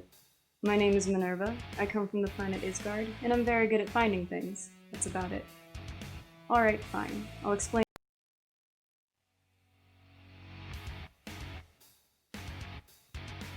What do you want to know about me exactly? My name is Minerva, I come from the planet Isgard, and I'm very good at finding things. That's about it. Alright, fine. I'll explain a little bit more. I'm not necessarily a bounty hunter, but I do travel across the galaxy in pursuit of different targets. The galaxy is a very big place. There are many wondrous things, of course, but with the good sometimes comes the bad. I eliminate the bad before it becomes a larger problem. I work for an organization called the Galactic Utility Intelligence Logistics Task Force, also known as GILT. Great name, huh? We're a rather undercover group, inconspicuously keeping watch over the many planets, pinpointing any threats that may arise and disrupt the safety of civilians. The majority of GILT is essentially a surveillance system that relays information back to our leader. However, when a threat to the people does arise, be it an angry monstrosity or an ancient fiend, that's when my team intervenes. We are a subset of GILT, known as the Special Protection Investigative Tactical Exploration Team, or the SPITE team for short. There are 6 ASMR on this team, including myself, each one of us with a different skill set. I contribute the ability to track down our target once we're in its proximity. I'm not bad with a blade or two either. Working with the team is alright. I wouldn't call all of them friends, but they are the people I'm closest to. Whenever we're not investigating a galactic threat, we're most likely just passing time on our starship. For me, this mostly means I'm in our training room, running through various simulations to keep my skills in good condition. I also enjoy a good game of cards every now and then. However, for some reason I'm always quite bad at trivia night. So, I guess I'm supposed to be like... talking about myself or whatever? I mean, I don't know, Green. I'm pretty boring. All I do is work and blow glass pipes. I mean, with that, I smoke a ton of moss in my off hours. Pretty much working all the time, though. Come from a long line of vaders. That means excavators. My family has worked for the Deep organization for like hundreds of aeons. Oh, I should probably tell you what the hell that is, huh? Deep stands for the Discovery, Excavation, and Expansion of Pandemonium Passageways. We're a little more progressive than those other vaders, the dry, green hierarchy of excavation mining. No one wants to work for them. Frelin pieces of trend. Oh, sorry, shouldn't be swearing, Green. So, back to my job. I mean, I'm pretty good at it. Kinda hard not to be when you've been basically bred for it. Got my great-granddad Ti-Tih's pickaxe right here. Probably wouldn't think by looking at me, but I'm a little quicker than most. Even got promoted to work dust detail. That's the development of the underground super tunnels. I know, far out, right? One time I got off draft cream, came out in this crazy big moss patch. Totally wild. Met this Formian. Dries and pores don't usually vibe cream. I dig him though, we grew close.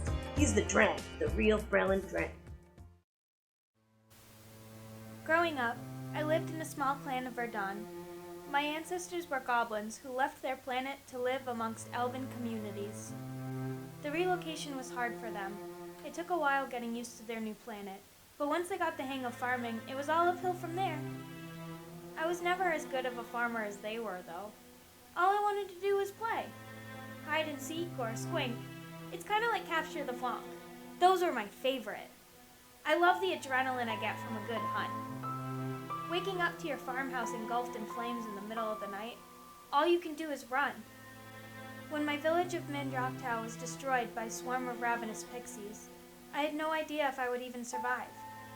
Racing out of my smoke-filled home I grew up in, I ran straight to the barn.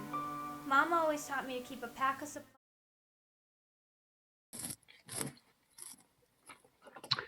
And welcome back. So, we are going to jump over to Xaaxa. Xaaxa, where did you disappear to when you stormed off from the group? Xaaxa is going to go to. I keep wanting to call him Salabalot. No, what's his? The guy, the shop. Oh, crap. Kravikov. Kravikov. That's right.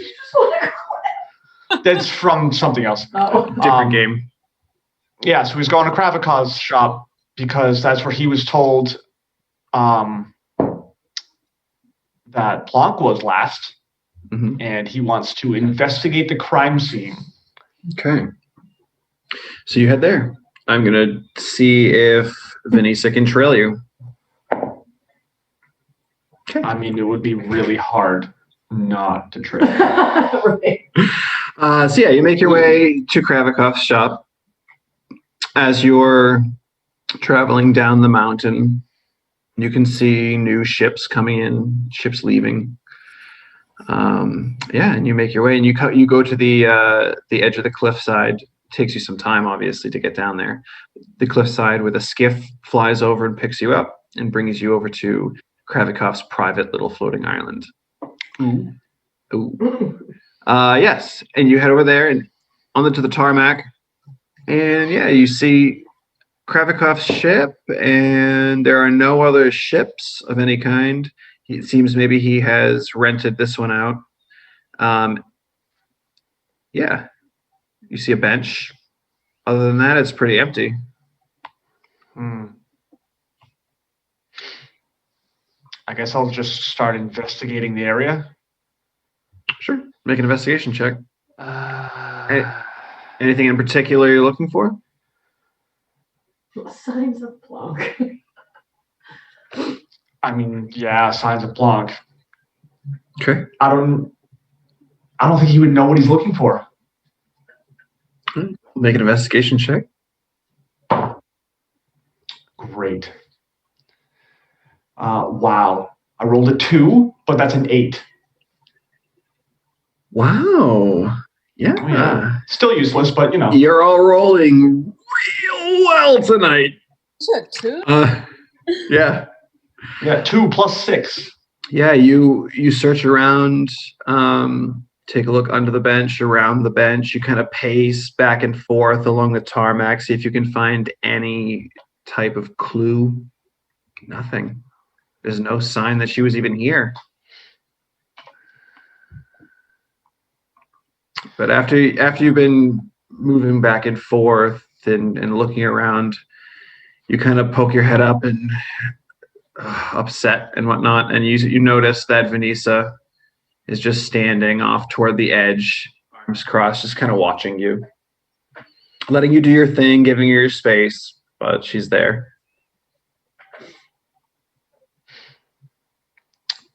How many people are around other than Vanessa? While you were pacing back and forth and trying to find things, you saw a couple different customers come and go to Kravikov's ship. There's no one else on the tarmac. Last you remember, you saw a couple people head into the ship, but they haven't come out yet. So at the moment, just you, Vanessa, and the ship.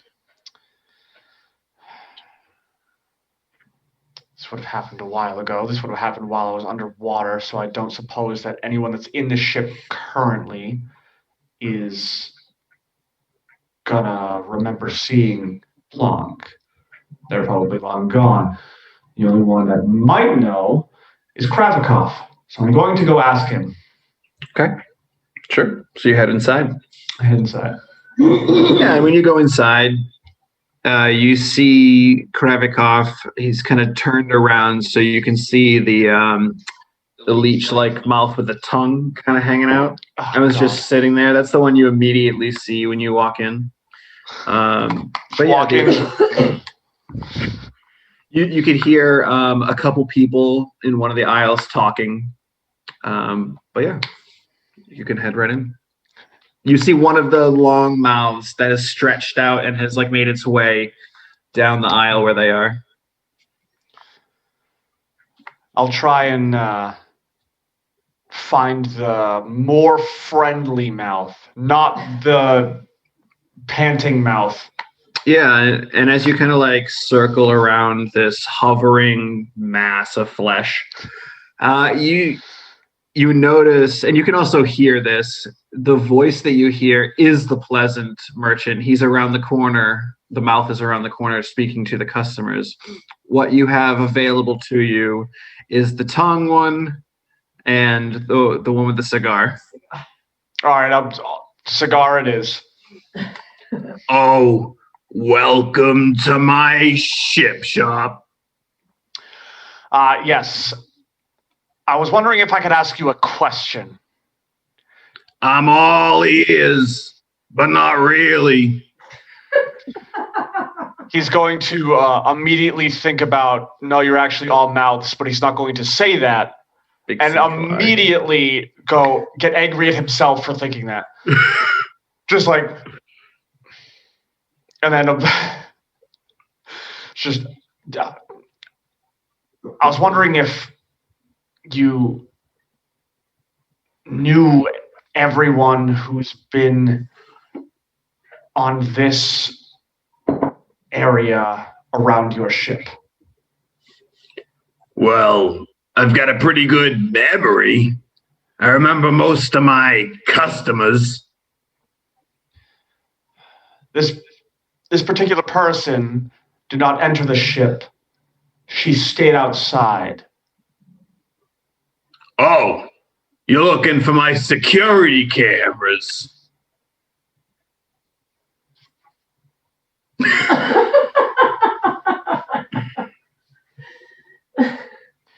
Yes. All right, yeah, I can help you out with that. Just give me a couple minutes. These customers have got to vacate because I got to take you to the control cockpit, whatever. But yes, of course. Take your time. Yeah, so you just kind of stand there, peruse around, do what you'd like. Customers will buy some things, head out. He's standing there quietly seething because he's still angry. After like 10 minutes, the whole bulbous, fleshy blob makes its way over to you. Ah, welcome. Good. I'm so glad to see you again so soon. Yes, I'm afraid it's not business this time. Ah, yes, my other third was telling me. Come. I'll take you to the cockpit. And he just starts to hover in the direction. Follow him. He brings up the screen, and you can kind of see the outside. There's like nothing for a while, and then you see some customers come in and leave. He's got it on fast forward. And then, yeah, half of the day kind of goes by. You see you and Vanessa enter and leave. Okay. And then maybe an hour or two into the video later, you see Plonk sit down on a bench outside. Immediately, like, there. That's the one. He freezes it, and you see Minerva and Ti-Tih like taking steps into the ship while Plonk is sitting on the bench. All right, keep playing slowly, but watch that bench. Yes, of course. And he's doing like little steps at a time. Like he's not fast forwarding. He's like kind of let it play, but then slower. Yeah. Yeah, and you see Plonk is just sitting there on the bench. She's kind of like looking around, kind of thinking in deep thought. And then out of nowhere, you see this blur of just energy fly into existence in the camera, appear as a humanoid form next to Plonk, looking almost exactly like her, just made of like force and wind and lightning. And you notice that Plonk kind of jumps and like jumps up, and then you can see them kind of conversing, and she's kind of taking steps back. And then it kind of reaches out and touches her. And when she does, she kind of like, you see her face kind of go up and her eyes go white. Well, you can't really see the white of the eyes on the camera. But after a moment, she kind of relaxes again. And then you see Minerva and Ti-Tih run back out. And as they're running, Ti-Tih darts directly for this entity. But once it's about 10 feet away, you just see Ti-Tih leap and go to punch, and woof, an orb forms around him. And you see him just banging and trying to get out, but he can't get out. And you can see Minerva, she runs up, fires her crossbow, runs up, pulls her mask off, and you can see the camera, you can't see much because it gets so bright. You kind of have to, not on camera, but like wince. If you were there, you think you'd have to wince. After a moment, that bright light fades back down, and you can just see the entity unfazed, looks back to Plonk. You see it say something to her, reaches its hand out. Plonk, you can see her kind of look at her allies, and at this point, Ti-Tih in the bubble kind of floats back down to the surface, and it pops, and Ti-Tih's just standing there. Plonk you see her kind of wave and give a goodbye, take the goggles and the earpiece off and just lay them on the ground, and then reach her hand out. And when she does, the entity touches her and they form together, and they lift up, give one last wave, and out.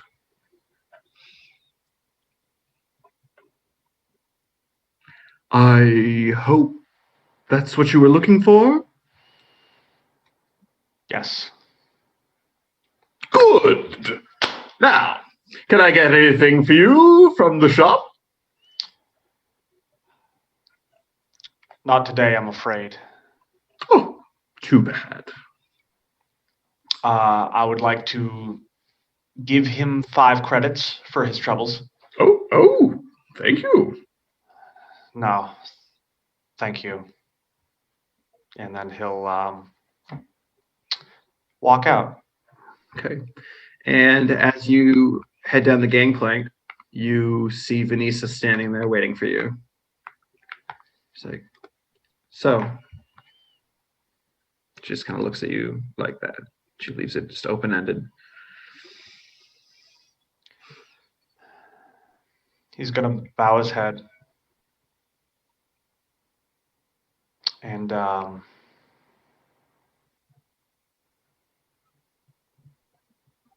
turn to her.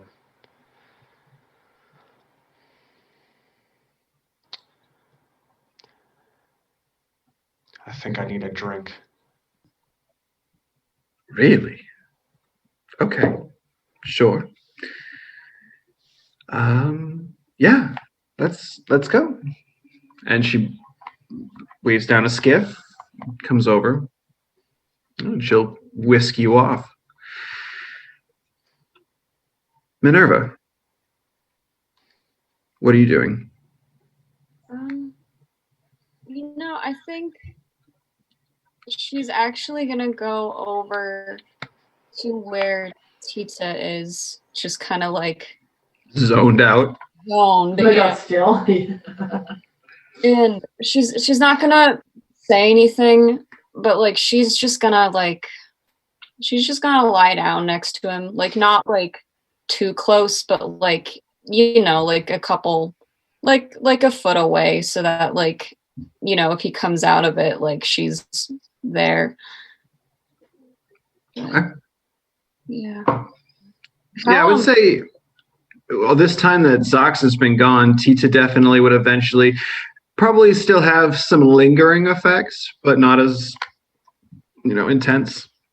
So Ti-Tih, you're kind of coming out of it a bit, Okay. still under some slight effects, but yeah, Minerva's there with you. I guess I will just, if I'm kind of coming out of it, like notice that she's there, and then just not say anything, just kind of look at her for a minute in her mask eye holes, because obviously I can't really see her face. Mask eye holes. And and then just kind of look at her maybe a minute, like a kind of slow, sad blink, and then just stare up, at the ceiling or whatever. Okay. Anything from you, Minerva? I guess she's just.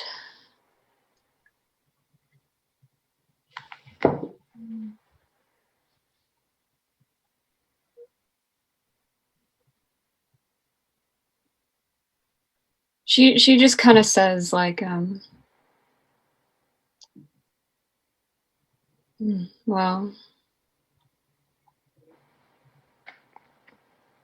I think even if it's a while from now, I think we'll see her again one day. I hope. You really think so? Well, the entity did say that it would try to bring Plonk back if it could, and well, I'm gonna hold it to that. So I think Plonk would want us to be hopeful as well. I'll kind of sniffle maybe, and then yeah. Okay. Zin, you and Emmy and Kubrick come rocketing back in. Yeehaw. And yeah, you come back into orbit. Are you planning on? Where are you planning on parking, Zin? Do you want to park in the little secret hideaway place? Landing port? Yeah. Okay. Yeah, so you all begin to, you take the ship right in, and this is going to be a little bit of a process to get your wheelchair back up. Nice.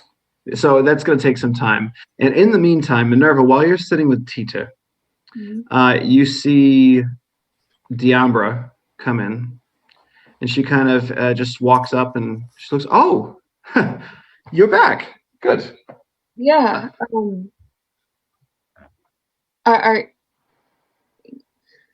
You're back too. Yeah. You're by yourself though? Yeah. Oh, Zin's with Kubrick. She's fine. They're just working on the ship. Okay. All right. Well, where did you go? I went to the Temple of Tyr. Oh. I communed, and he wasn't the happiest, but he wasn't, too upset. But he has given me a new task. So I see. Pretty soon I'm going to have to head out and head to Elysium. Something about the front lines and the fiends coming in. My specialty. Well, stay safe. And I mean, it's not your fault, right? Technically it's mine, and I mean, I wouldn't be mad if you told Tyr that as well. He'll get over it. He has much bigger, much more pressing matters to deal with. I suppose, but I don't know. I don't like the idea of making things sour between you and your god, even if it is only a little. I appreciate that. But as much as I don't really want to go to Elysium, it might be fun to rip off some fiends' heads. Well, good luck. Did you end up getting paid? Yes. And then she's like, "Do you have your chip?" Yeah, I do. She kind of holds hers up to yours, and you see a balance of 500 credits transfer over to your card. I honestly didn't expect Zadkiel to convince Tyr to pay you, but I mean, this is great. Thanks. It was more my doing, actually. That makes sense. That makes sense. Well, thank you. This is definitely going to help me and my group out a lot. Sorry. So. Yeah, I mean, I know we caused you a lot of trouble doing this, but I mean, it was fun to work together again. Well, if I were on my own, then I would have been captured and probably dead by now. So, thanks to you and your group, I'm still breathing. Well, just make sure it stays that way. I've heard that things are kind of rough in Elysium. True. But I think maybe he said it wasn't urgent for me to go, but he wants me there within a week. Okay. So I could probably stay another day or two if you need me. If not, I'll probably head out. Great. Well, I mean, I'm not going to kick you out. If you'd like to stay, you're absolutely more than welcome. At this point, I'm not sure when we're going to be venturing off to Muspelheim, but if you do want to stay around, I would appreciate, if you wanted to keep an eye on Zin, or even if you did want to come with us for, I don't know, another adventure for old time's sake. You see her eyes kind of like, as you mentioned, like her going under the water. If you need me, I will go underwater.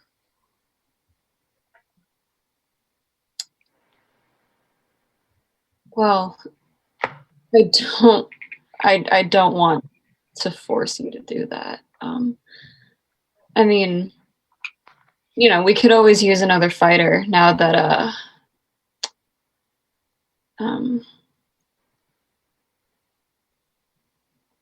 Plonk is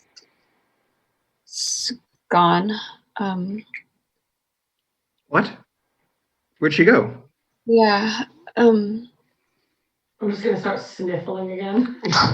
Yeah, I'm gonna stand up and I'm gonna just take Diambra somewhere else so Ti-Tih doesn't have to go through this for like the third time. Were you? I can't remember who was present at the time, but were you there the other day when she talked about hearing a voice in her head? I don't think so, but I think she was. I don't remember where she may have been. I believe I've heard of it. Yeah. Well, that old thing. That old thing, well, whatever it was, came for her, and she is with it now, but. Well, we have to go after her. I'm not sure if it's that simple. I mean, she's kind of became one with the thing. It looked like some sort of entity, and she kind of merged with it. I'm not sure if we could get her back even if we found the thing that she's with. Okay. I mean, it is something that I suppose it's something that we can all talk about, but I wouldn't know what we're even dealing with if we decided to do that, and I don't know if getting her back is that simple now that she's part of it. I see. Well, if you need me, you can always just reach out. I'd be more than happy to leave the front lines for a bit and help you. Well, I don't know how Tyr would feel about that, but I could find a way. But True. yeah, so I guess if I won't make you go underwater, but if you want to stay and keep an eye on Zin when she's maybe not helping Kubrick, that would be very much appreciated. But I know that you've been called to do something else, so that's all right. If you just lost Plonk, who does that leave to go with you underwater? Well, I've got Ti-Tih, and I mean, I don't really know where Xaaxa is right now, actually. But what is going on? You were gone for like a half a day. Yeah, well, that's essentially what happened. Plonk left, and me and Ti-Tih came back, and Xaaxa and Zinesi came back, and Zinesi is actually planning on heading out. She wants to go to Arborea, get her one step closer.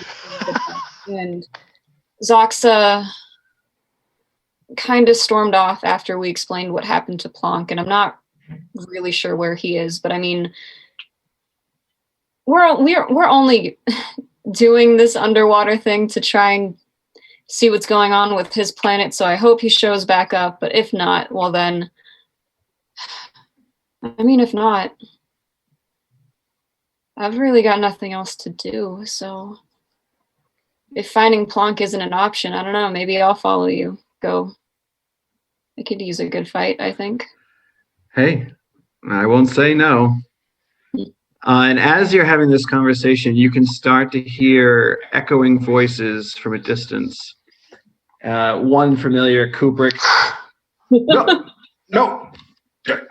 this way. No, stop walking that way. And he's trying to like pull someone along. And then you see coming through the illusion, Zin rolling her chair.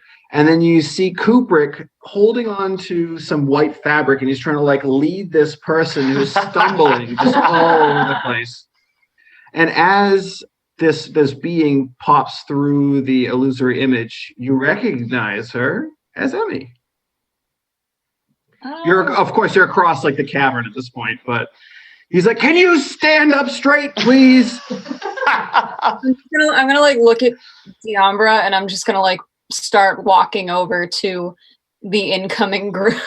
And she walks up and she's like, "Captain Strang, didn't think I'd see you back so early." Yeah, we got some good news and some bad news, Minerva. I'll give you the bad news first, and he just points at Emmy. It's like, the good news though is the ship is up and running.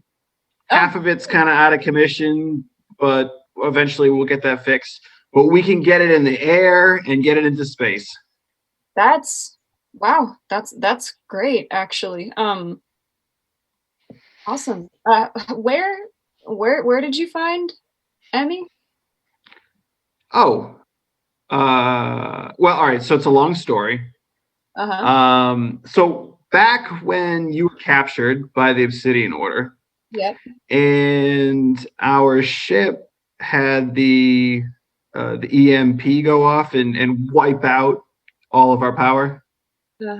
As the ship was like crashing and leaning, and I needed to get out of there with the Umbra, quick thinking, grabbed the sequence chip so that no one else could use their ship, even if they fixed it. Is this gonna get to Emmy soon? Oh yeah.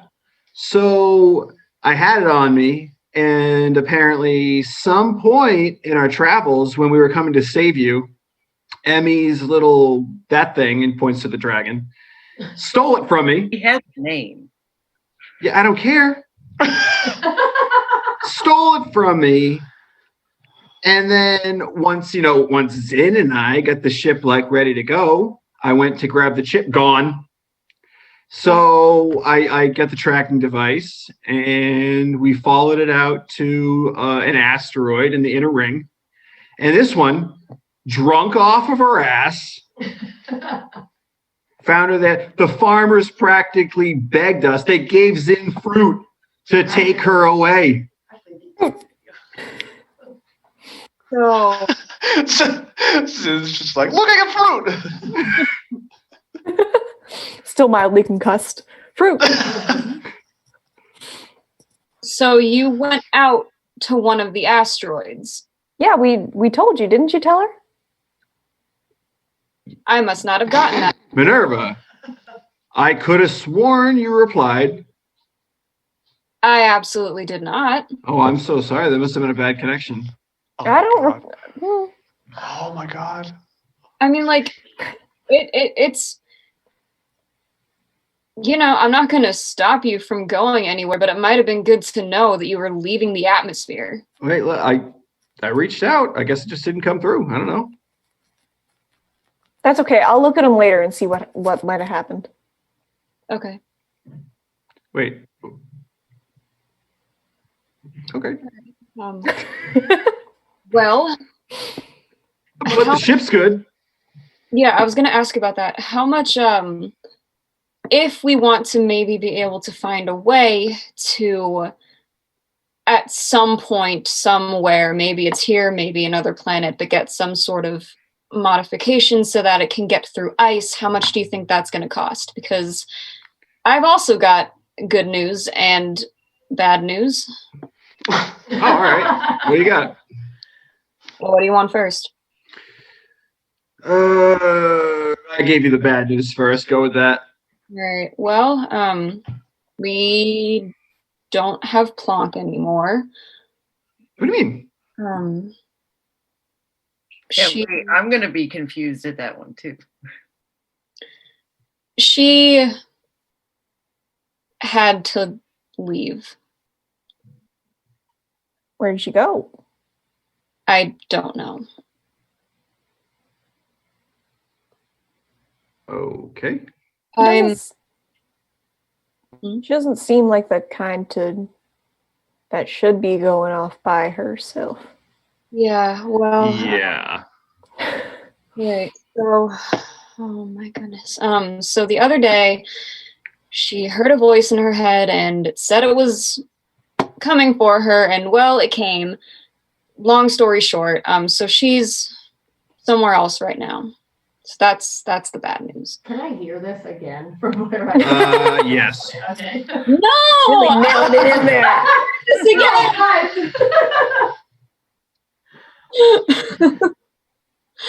again.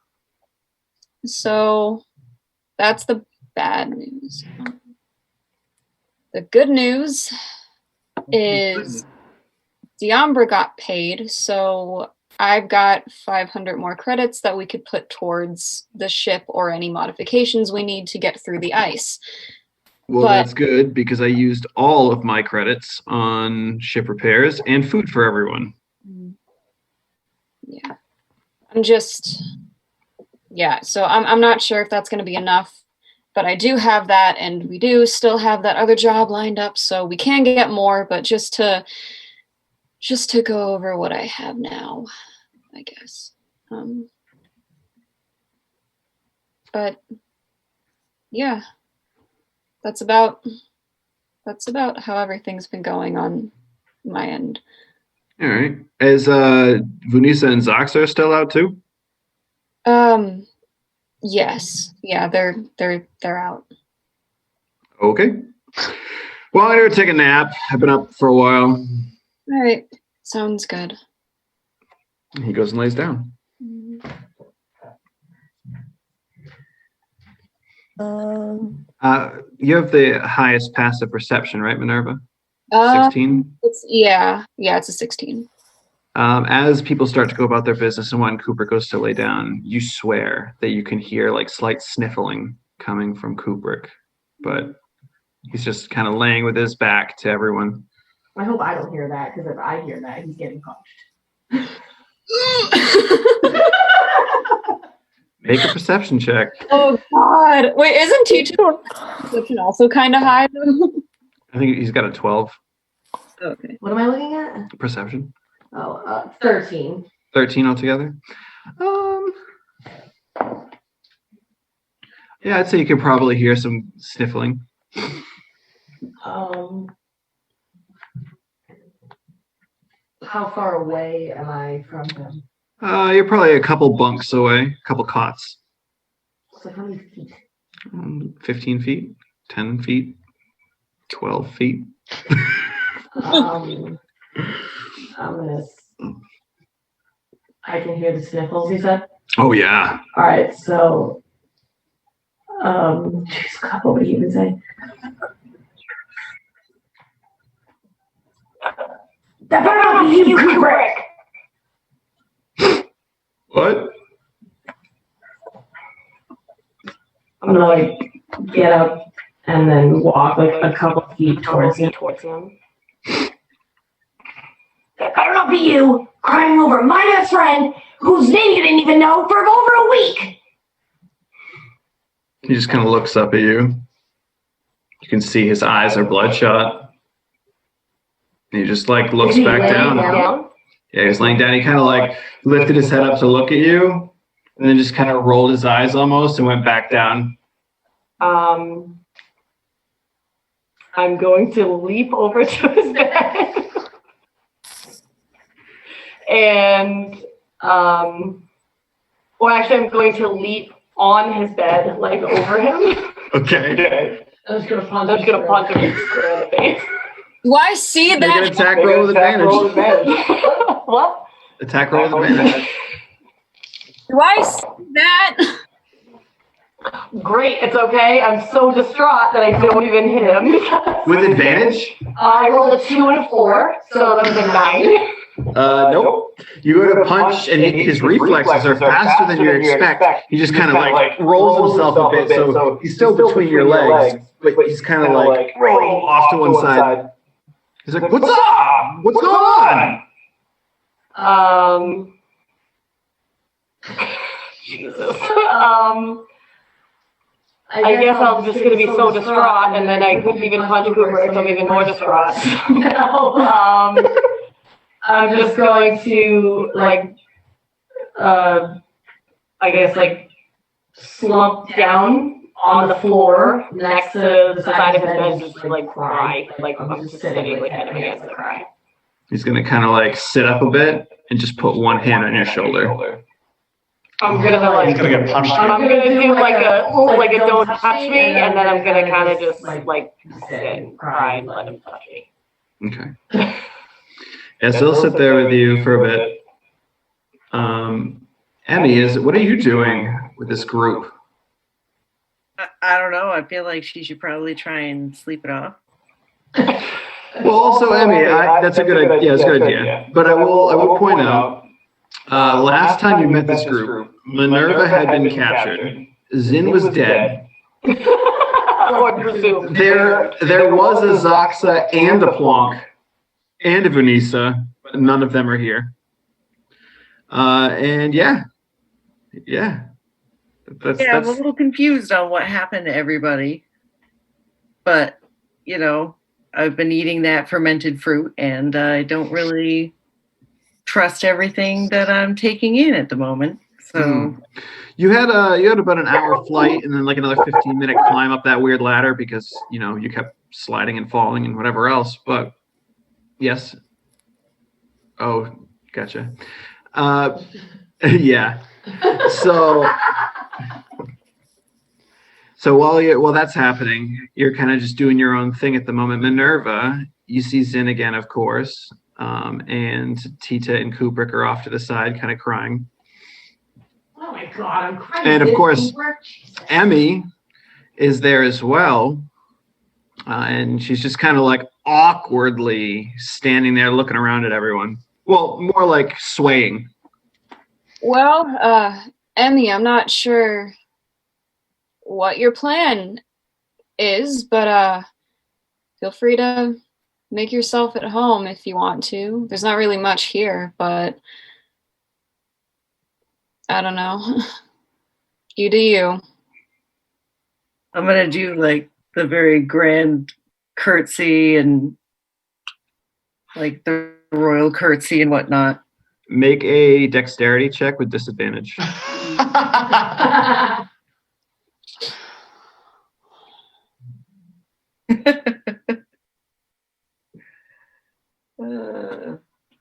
4. Yeah, so you do that super low bow curtsy type thing, and then you lose your balance and fall down. Can I like reach a hand down to like help her up? Am I still up? Like awake? Oh yeah, you just fell over. Oh, I go away. That was a 4. I didn't know if it went terribly wrong. Yeah, you're awake. Oh, okay. I'll take the hand. I'll try to take the hand. Can I? Yeah, you kind of just like got it. She'll pull you up and she'll say, well, it's not like we really have beds around here, but if you want to find a comfortable rock, you can get some sleep if you want.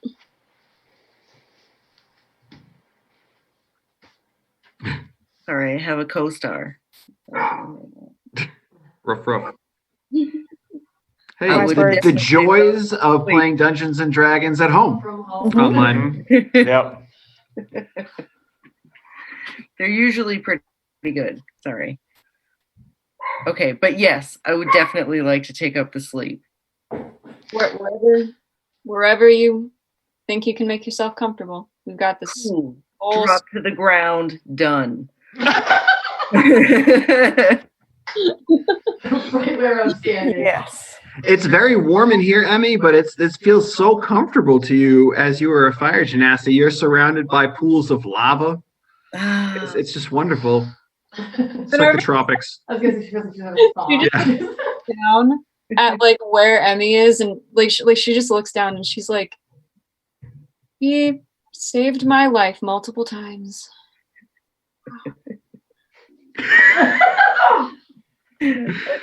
I'm gonna guess that I'm probably like Passed out? at that point. Yeah, probably wheeze snoring. Yeah. Yeah. Good. Ti-Tih, Zinesi. Oh, sorry. Go ahead, Minerva. I was just gonna say I was gonna turn to Zinesi and I'm gonna say, they found you a way to move around?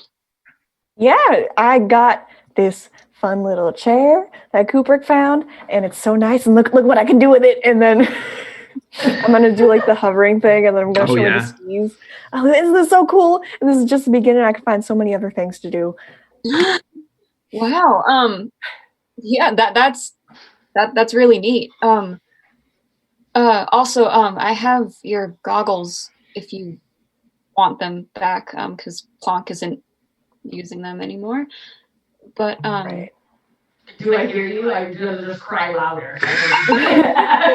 Kubrick joins in with Ti-Tih and cries louder. Right. Are you okay? I mean, long answer or short answer? Whatever you prefer. Well, I mean, I don't know if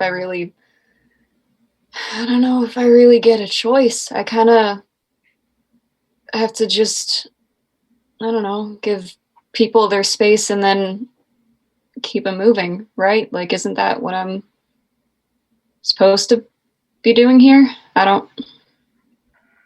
I mean, I guess, but doesn't seem fair. No, well. There's a lot that's less than fair, I guess. So, I mean, short answer, no. Long answer, I don't really know if I can afford to address that right now. Well, okay. Well, if you ever feel like addressing it, I'm here. Thanks. And it looks like you have a nice group of people, so I'm sure they'd be here for you too. Well, I mean, I don't know. We're all kind of a wreck right now. Understandably so. Understandably so. But, I don't know. I feel like it'd be better if I just kind of left things alone, let them have their own moment with this. I don't know. I don't think they really need me to insert myself like that. That's not what I'm with them for. I guess. Well, I'm usually best at fixing things that aren't people. But if there's anything I can do to help, you can just reach out. Yeah. All right. Yeah. I'll remember that. Oh, I do have some other news actually. And I don't know.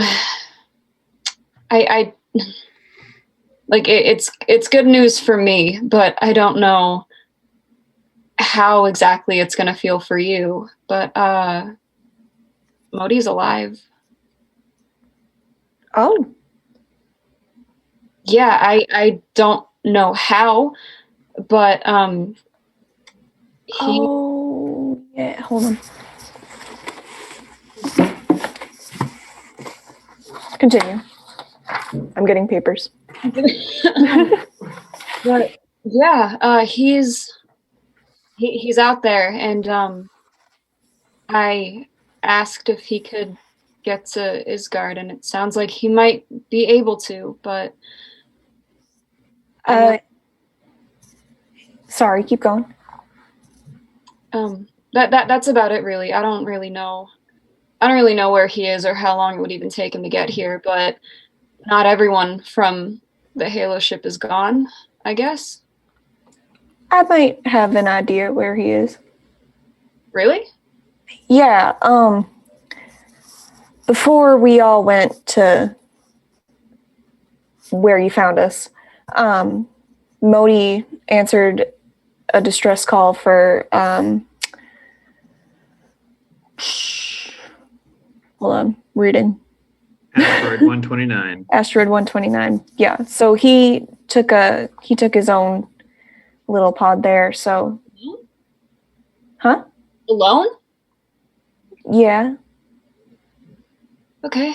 All right. Continue, please. Well, I haven't really heard from him since he left, but I'm glad to hear he's okay. Yeah, he must have had a sending stone, because Ti-Tih actually found one, and that's where we heard him talking. So yeah, that's about all the news I have left. I'll leave you alone, I guess. Nothing else to report, really. All right, well, good night, Minnie. See you in the morning. Good night, Sin. She'll wheel over to her little corner. Very nice. And I'm assuming, you can tell me otherwise, but I'm assuming everyone falls asleep.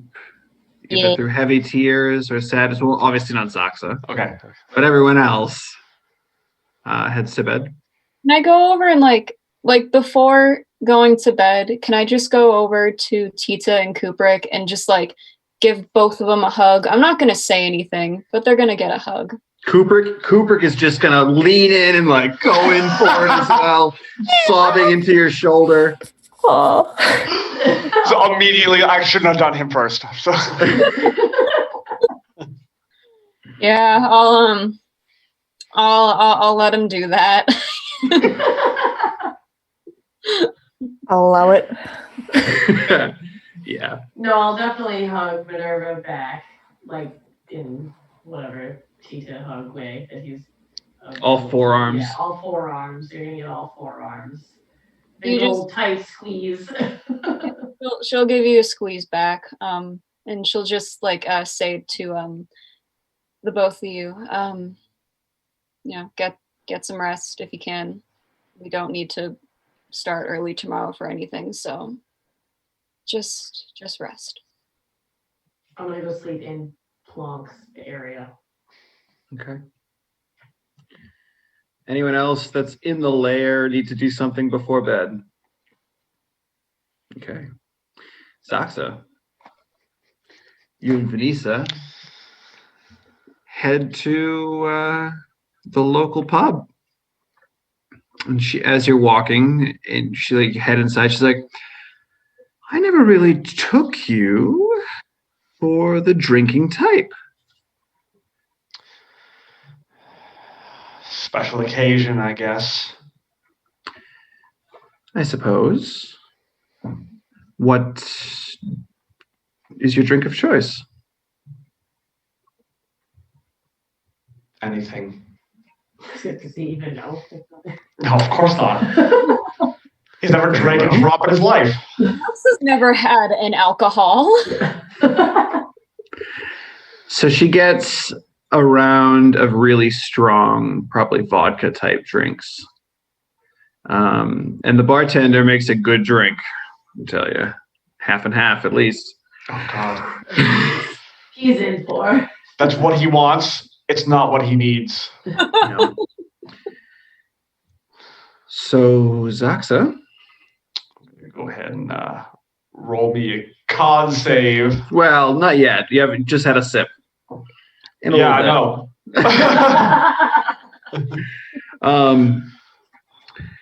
So, I know everything's not okay, but talk to me. What's wrong? I should have been there. From what Minerva says, there's nothing you could have done. I don't care. I should have been there. Could have at least said goodbye. Yes, I can certainly understand that. But Minerva did. Go ahead. I was off trying to save a doomed planet. Well, I wouldn't say doomed. It has two of the brightest minds working on saving it. And she kind of like elbows you a bit. I'm trying to think of a way to for him to just be like, who's that? It's like completely over his head. After like a sip of a drink, he's what two people? It's like, who else would be working on this? Us. Oh, I see what you're doing. Yes. Well, I highly doubt that us staying here and moping is going to get Plonk back. It's not going to save our planet. And it's certainly not going to get you the reward for the job that Minerva has found you. So I say, chin up. She pushes another drink toward you. And get the money you need to fix the ship to head out into space. Who knows? Maybe you'll find Plonk out there. He's going to glare at her after she says that. Because to him, that's like an insult to his intelligence. He clearly watched in the video. Plonk merged with another being. She's not coming back. You never know. Stranger things have happened.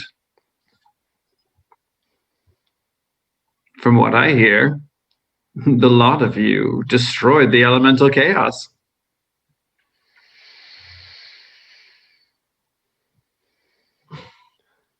That's why she's gone. Because see. of us. Well, what is the reason that he took her? There has to be a reason. I don't know. I wasn't there. Slams the drink. So, what do you plan on doing, Xaaxa? Sitting around and doing nothing? Doing nothing is for these idiots on the rest day. He's already starting to. All right, actually, yeah, we've been chatting for a bit. Let's do a con check. That's honestly what I was hoping for. That is a not natural one. Yeah. All of your inhibitions start to flow away. You begin to kind of, sway back and forth. Thinking becomes harder.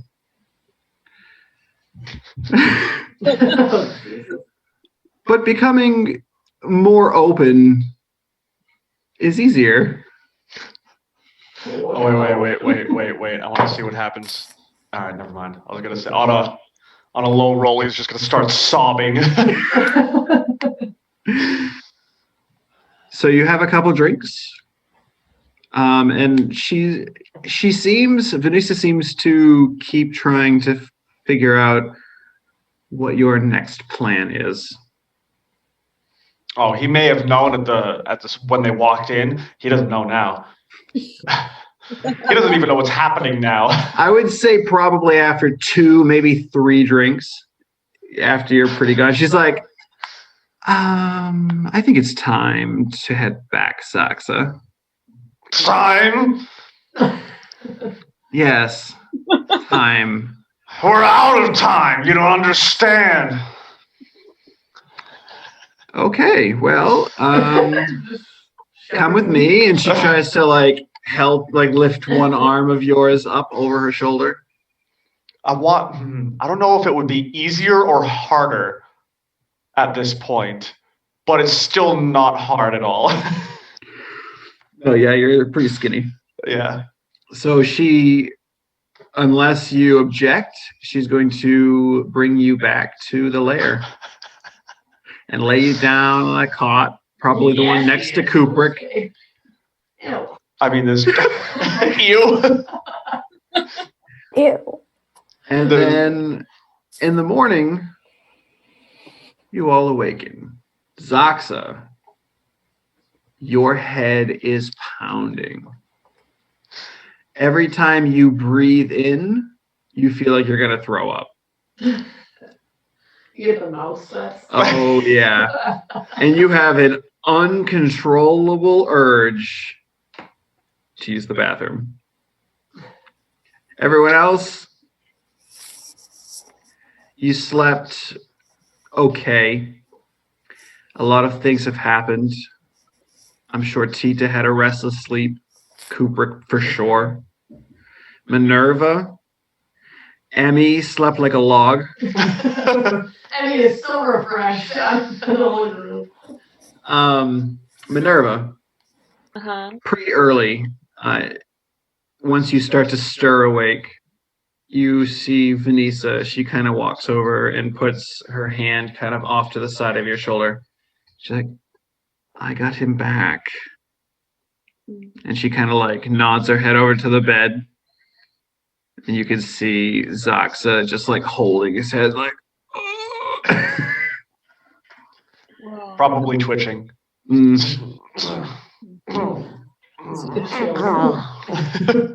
He drank.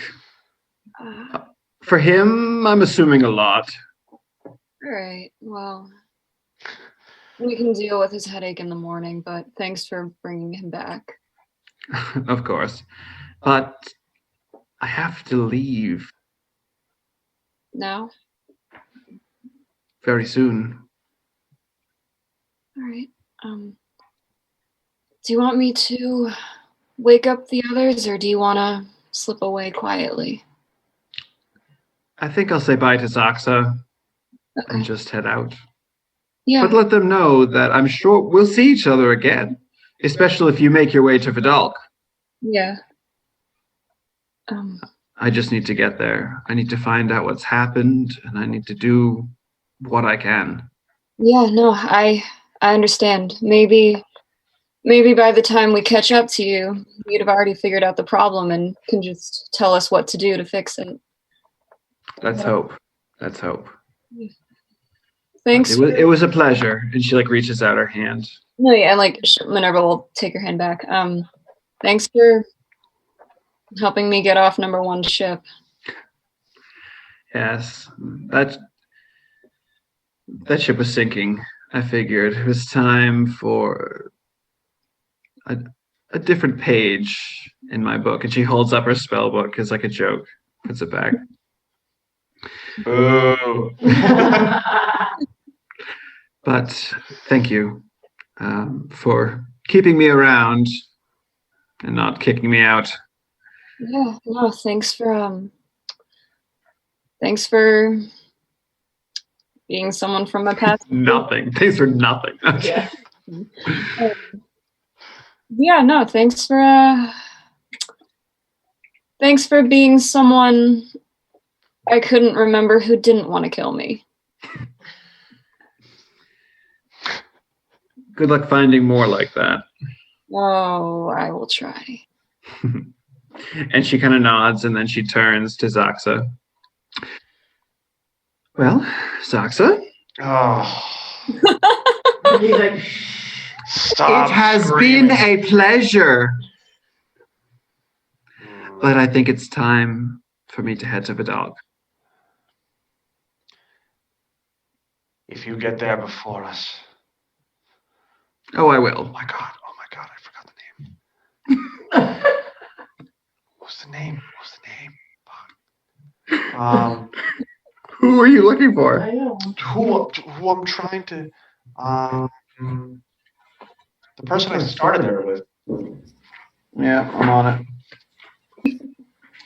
That would be where is she? Budila and Zixat. Budila, that's it.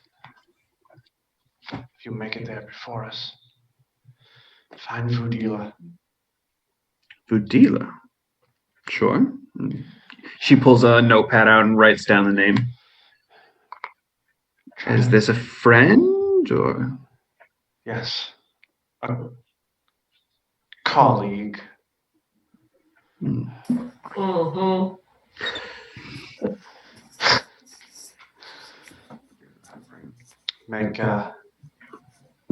Make sure she's safe. Please. I will look her up and do my absolute best. You have my word. Thank you. Of course. And she kind of leans down, even though you're like, oh, she gives you a hug. Xaaxa is not a hugger. She feels there's no reciprocation. He does the the couple pats. And she stands back up and she kind of gives you a little bit of a nod and a little wave to Minerva. And then she begins to head out. Ti-Tih, you are awoken by I'm gonna. How am I feeling? Oh, fine, right? You feel fine. Yeah. Okay. I'm gonna. That will kind of spring me awake, I guess. Yeah, it's like an alarm. And I will, vigorously search for the stone in my bag or wherever I left it last. Yeah, and you can grab it. As soon as you grab it, you hear, "Hey, Jesus. I'm on Isgard. Where should I park?" Is that it? Yeah. Okay. Can Minerva hear me? If I yell, or is she? She's there. I'm awake. Minerva! What? Your friend's talking to my rock again! She like stands up and like rolls over. She like just like she does that thing where like she just runs over and then she just like drops to her knees like next to you. He said he's here, like on his card. He doesn't know where to go.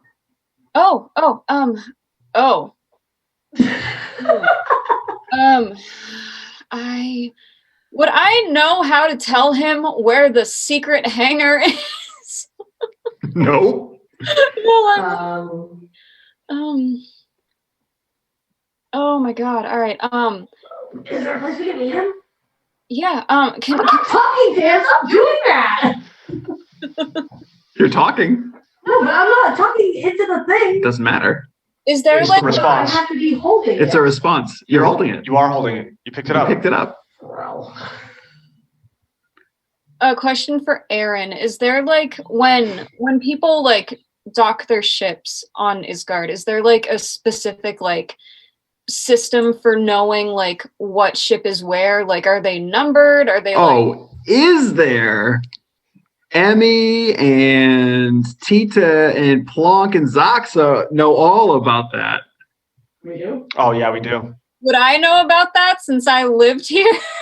Yeah.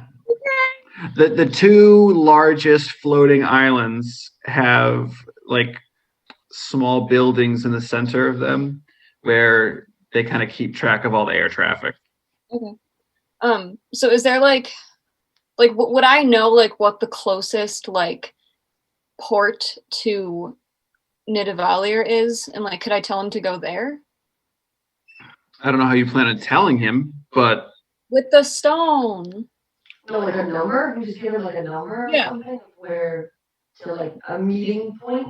Yeah, like go to like port number 3 or like how Yeah. Isgard like. Well, not that you would know this, Ti-Tih, but you have 4 words left. No, I would know because don't I know I can only have 25 words? Oh, but I don't. Yeah, but you were just talking. You had no idea. You weren't keeping track. Yeah, but wait, I do know that? I know that I can only say so many things. You know that you can only say so many things. I don't know how many exactly. Yeah. No. Yeah. No. You don't know how many are left. Yeah. No. All right, so Yeah. No. I'm gonna freak out and stop touching the stone. So that way whenever I can talk because I'm an idiot. Where are we gonna meet him? We need to give him, I don't know, a middle spot. Why'd you drop it? Because I was talking to you and he could hear everything we were saying and I don't even know if we can say anything back. Oh. Right. How much more do you think we can say? I have no idea. Okay, so all right, the most economical response would be Efficiency is key at this moment. Efficiency is key. all right. I'm not gonna tell him where to park, but I'm just gonna pick up the stone and I'm gonna say, When you pick it up, it does not glow. oh no. I don't know if I know how these things work, but so I'm just gonna talk at it. I'm not gonna hear us, but it's fine. I'm just gonna say Nidavellir Marketplace and hope that it went through. It didn't. It didn't go through. Because I put it down. So now you have to wait till tomorrow. Okay, that's what happens. So it is morning. Zin, you wake up. Nice evening sleep. Nice. You lose a level of your exhaustion. Oh, radical. However, you still cannot move your legs. The rest of your body can move as normal. Lieutenant Dan. Cool. Sorry. Emmy, you are snoring super loudly on the lower level of this cavern. Everyone else is on the upper level. You can all hear the snoring. Xaaxa, it's probably bugging your head. Is Kubrick awake? Yeah, he's stirring. He's stirring. I'm gonna can I go over to Cooper? Sure. What are you I thought you were putting your hat on. Oh. He's asleep. He's not gonna sleep in a hat. Oh, he's always in the hat. What do you mean he's not going to sleep? Of course he's got the leather duster on him. Never comes off. So I'm gonna go. Is he sleeping like on something, or is he on the ground? He's on like a bedroll, just like kind of rolled out in the stone. I'm just gonna go sit near him, I guess. And Oh, hey, Ti-Tih. hey, Cooper. I'm sorry about yesterday. Oh, no problem. That was tensions were high. I think we're all gonna miss Plonk a lot. Yeah. But the ship's fixed, so maybe we can try to find her. Yeah. And I think you both know, as he says that, and you agree that that's not possible. Hence I said yeah like 3 times. Yeah. Each time. I don't know. I'll just kind of like hang my head for a minute and then get up and go back to the like where everyone else is. Okay. Yeah. He kind of rolls out of bed and slowly gets up, starts getting ready for the day. So Minerva, what's your plan with this ragtag group? Does anywhere on Isgard sell the equivalent of like greasy food? Absolutely. Hangover food. Where's that Mickey That's like the place people love to go after, like on rest day after drinking all night. Amazing. They get like the little breakfast and then they head to bed for like 12 hours. Amazing. All right. I'm just. Can I? How long is it going to take me to do that? Like, is that something I can just pop out and do, or do I have to like make it known that I'm stepping out? You could probably pop out, especially you could probably sneak out with Vanessa. All right. So I'll do that then. I'll get just the greasiest thing for Xaaxa. Okay. Now, while you're out and about, give me a perception check. Ooh, okay.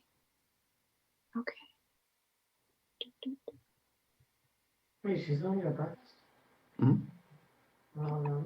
She's bringing it back. Ooh, okay. That is a 14 plus 6. 20? Look at this try hard. That Whatever. is what I was looking for a DC minimum, because it's a very hard check. As you are leaving the breakfast place, arms filled with pancakes and eggs and bacon and all the other breakfast deliciousness, you see a familiar transport pod that belonged to the Halo ship that is parking on a nearby flying island. Okay. I'm gonna take my food and I'm gonna run back to the lair and I'm just gonna like plop it next to Xaaxa and then I'm just gonna look over at Zin, who I'm assuming is awake, and I'm just gonna be like, Modi, gonna go get him, and like she runs. Okay, bye. All right. Yeah, you definitely heard that too loudly, Xaaxa. Ti-Tih, you probably would have heard that as well. Anyone following after Minerva, or you're all staying put? Do I smell the food? Oh yeah, it smells delicious. I will throw up into the lava. It's just like, and then I will eat the food. Okay. Ti-Tih, you see a massive smorgasbord of food. Can I grab some and then run after Minerva? Easily can catch up to her. Easily. Emmy, you already next feel, as you're kind of waking up, you feel the air rush by you as Minerva runs by, drops something off, runs by again, and then Ti-Tih runs by. You just feel like this wind just...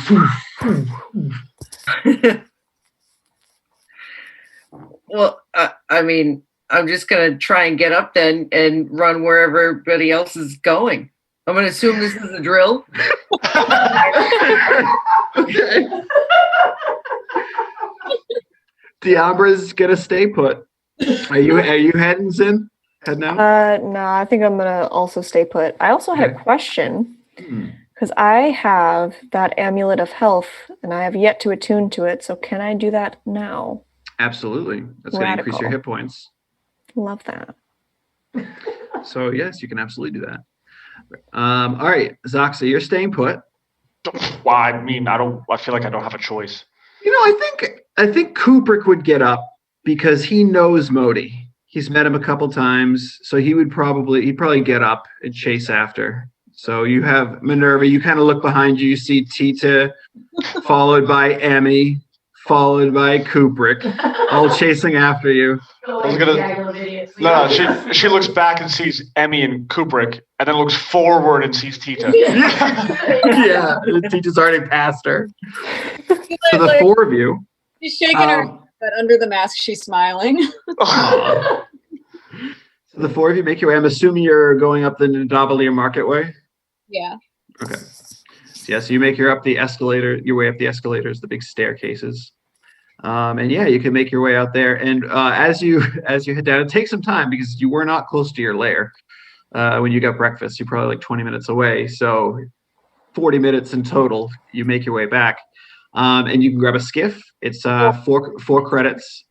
4 credits, yep, for everyone. Gotcha. Also, how much was breakfast? How much was breakfast? 1, 2, 3, 4, 5, 6, 7 people. We'll go 14 silver. Okay. So, okay. All right. Okay. Cool. Well, and by silver, I mean 140 cents. Okay. Yeah. 1.4 credits. There we go.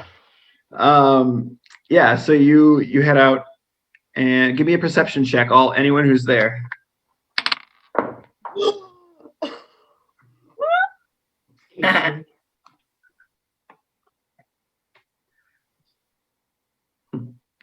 $18 for Kubrick, 18 for Ti-Tih.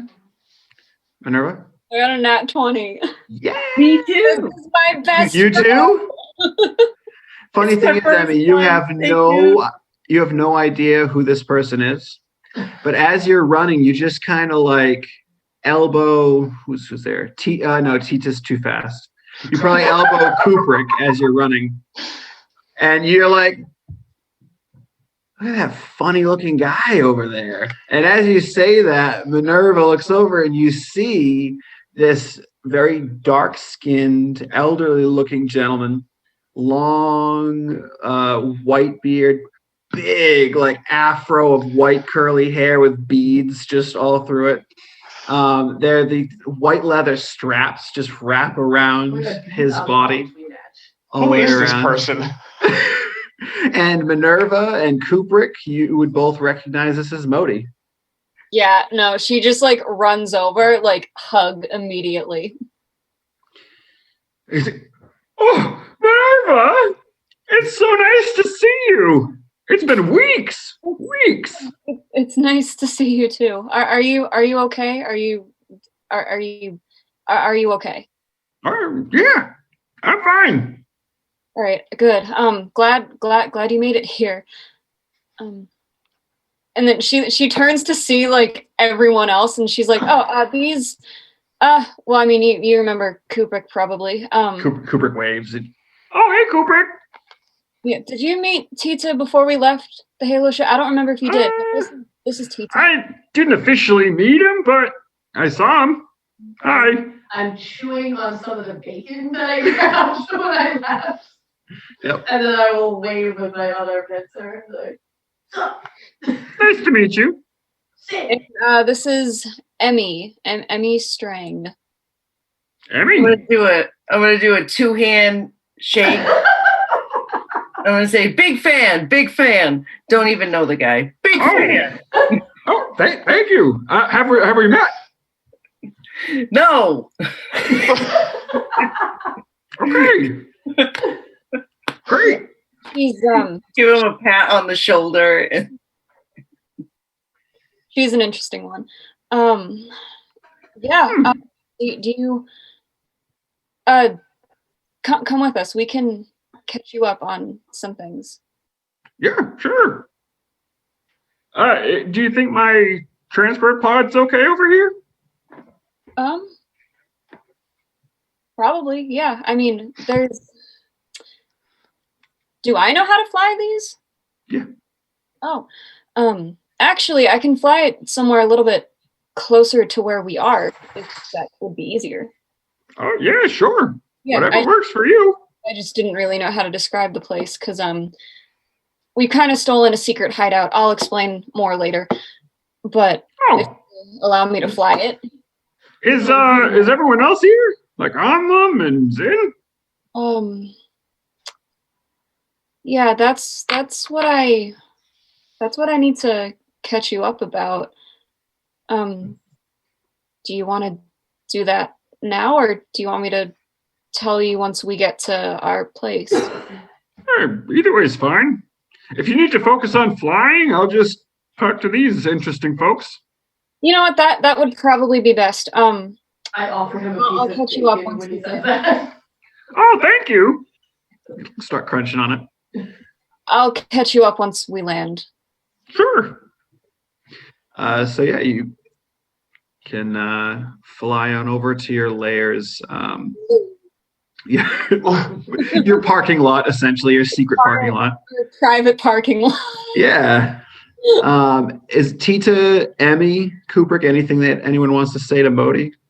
Very interesting looking fella. Interesting sounding fella.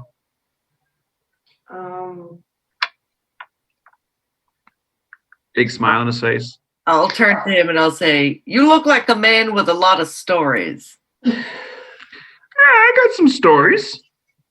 Yeah, most recent one, I was on asteroid 129. And he just starts going into a story about Earth elementals and, the team fighting these Earth elementals for the people of the asteroid. And then he stayed behind to make sure everything was still good while the rest of the group went back up to the Halo ship. Yeah. He tells a story, and eventually, Minerva, you park your ship. Yeah. Oh, this is inside the mountain? Yeah. It belonged to. Oh Lord. It belonged to an old order who is no longer here. So we've made it our own base for a little. That's pretty lucky. Yeah. I mean, that's a whole other story that I could tell you later. I'm assuming like we're You've only been gone for a short time. You have all these new stories? I kind of wish that I didn't. Things haven't really been going the greatest. But I didn't want to overload you with that the minute that you got here, but whenever you want to hear about any of it. Well, when we get back to your new house or whatever, we can talk about it. It's nowhere near a house, but it is a place. Oh, all right. Ti-Tih, Emmy, anything else you want to talk about or say as you're all getting out of the ship?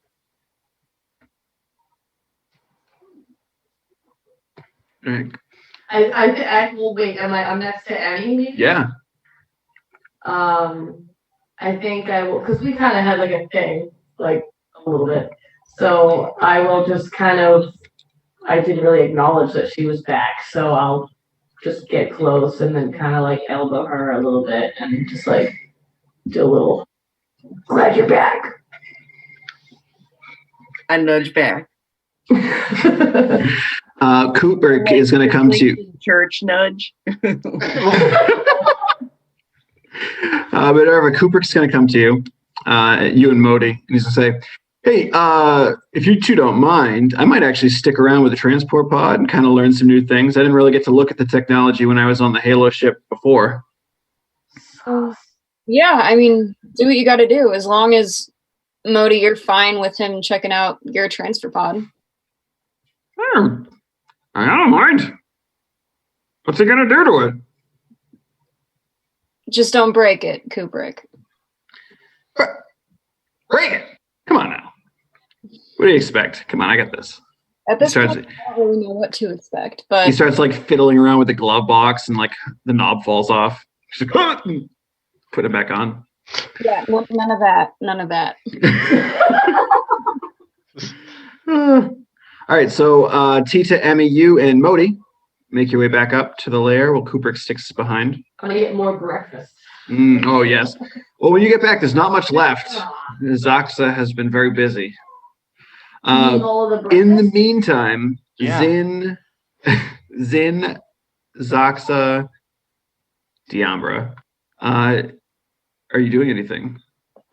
Eating all of the breakfast. Eating all of the breakfast. All of the breakfast. I've rolled out of whatever bedroll or any what I'm in on top of the breakfast, and I'm just eating it off the floor. Nice. Class. All right. Zin, how about you? I will find a way to get the breakfast off of the floor from my chair. And maybe just like do a little lean and then grab. Attune to that sweet, sweet amulet. Sweet amulet. Sweet sweetness. Would I have some time to maybe fiddle with my chair and see if I can unlock any new special things? I think that's a good idea. Okay. But I think what we're going to do is we are going to have you make that check next week when we return, because it's a little late at this point. And as everyone begins to congregate back into the lair, that's where we're going to stop. So you lost Vanessa. You're losing Diambra. You lost Plonk. You gained Modi. See where the future takes you all. So everyone, thank you so much for watching. We'll be back next week. Yeah, I hope you enjoyed yourselves. We certainly did. Hope the virtual wasn't too bad for you. You could hear us well. Let us know. All right. Have a wonderful night. It's been a pleasure.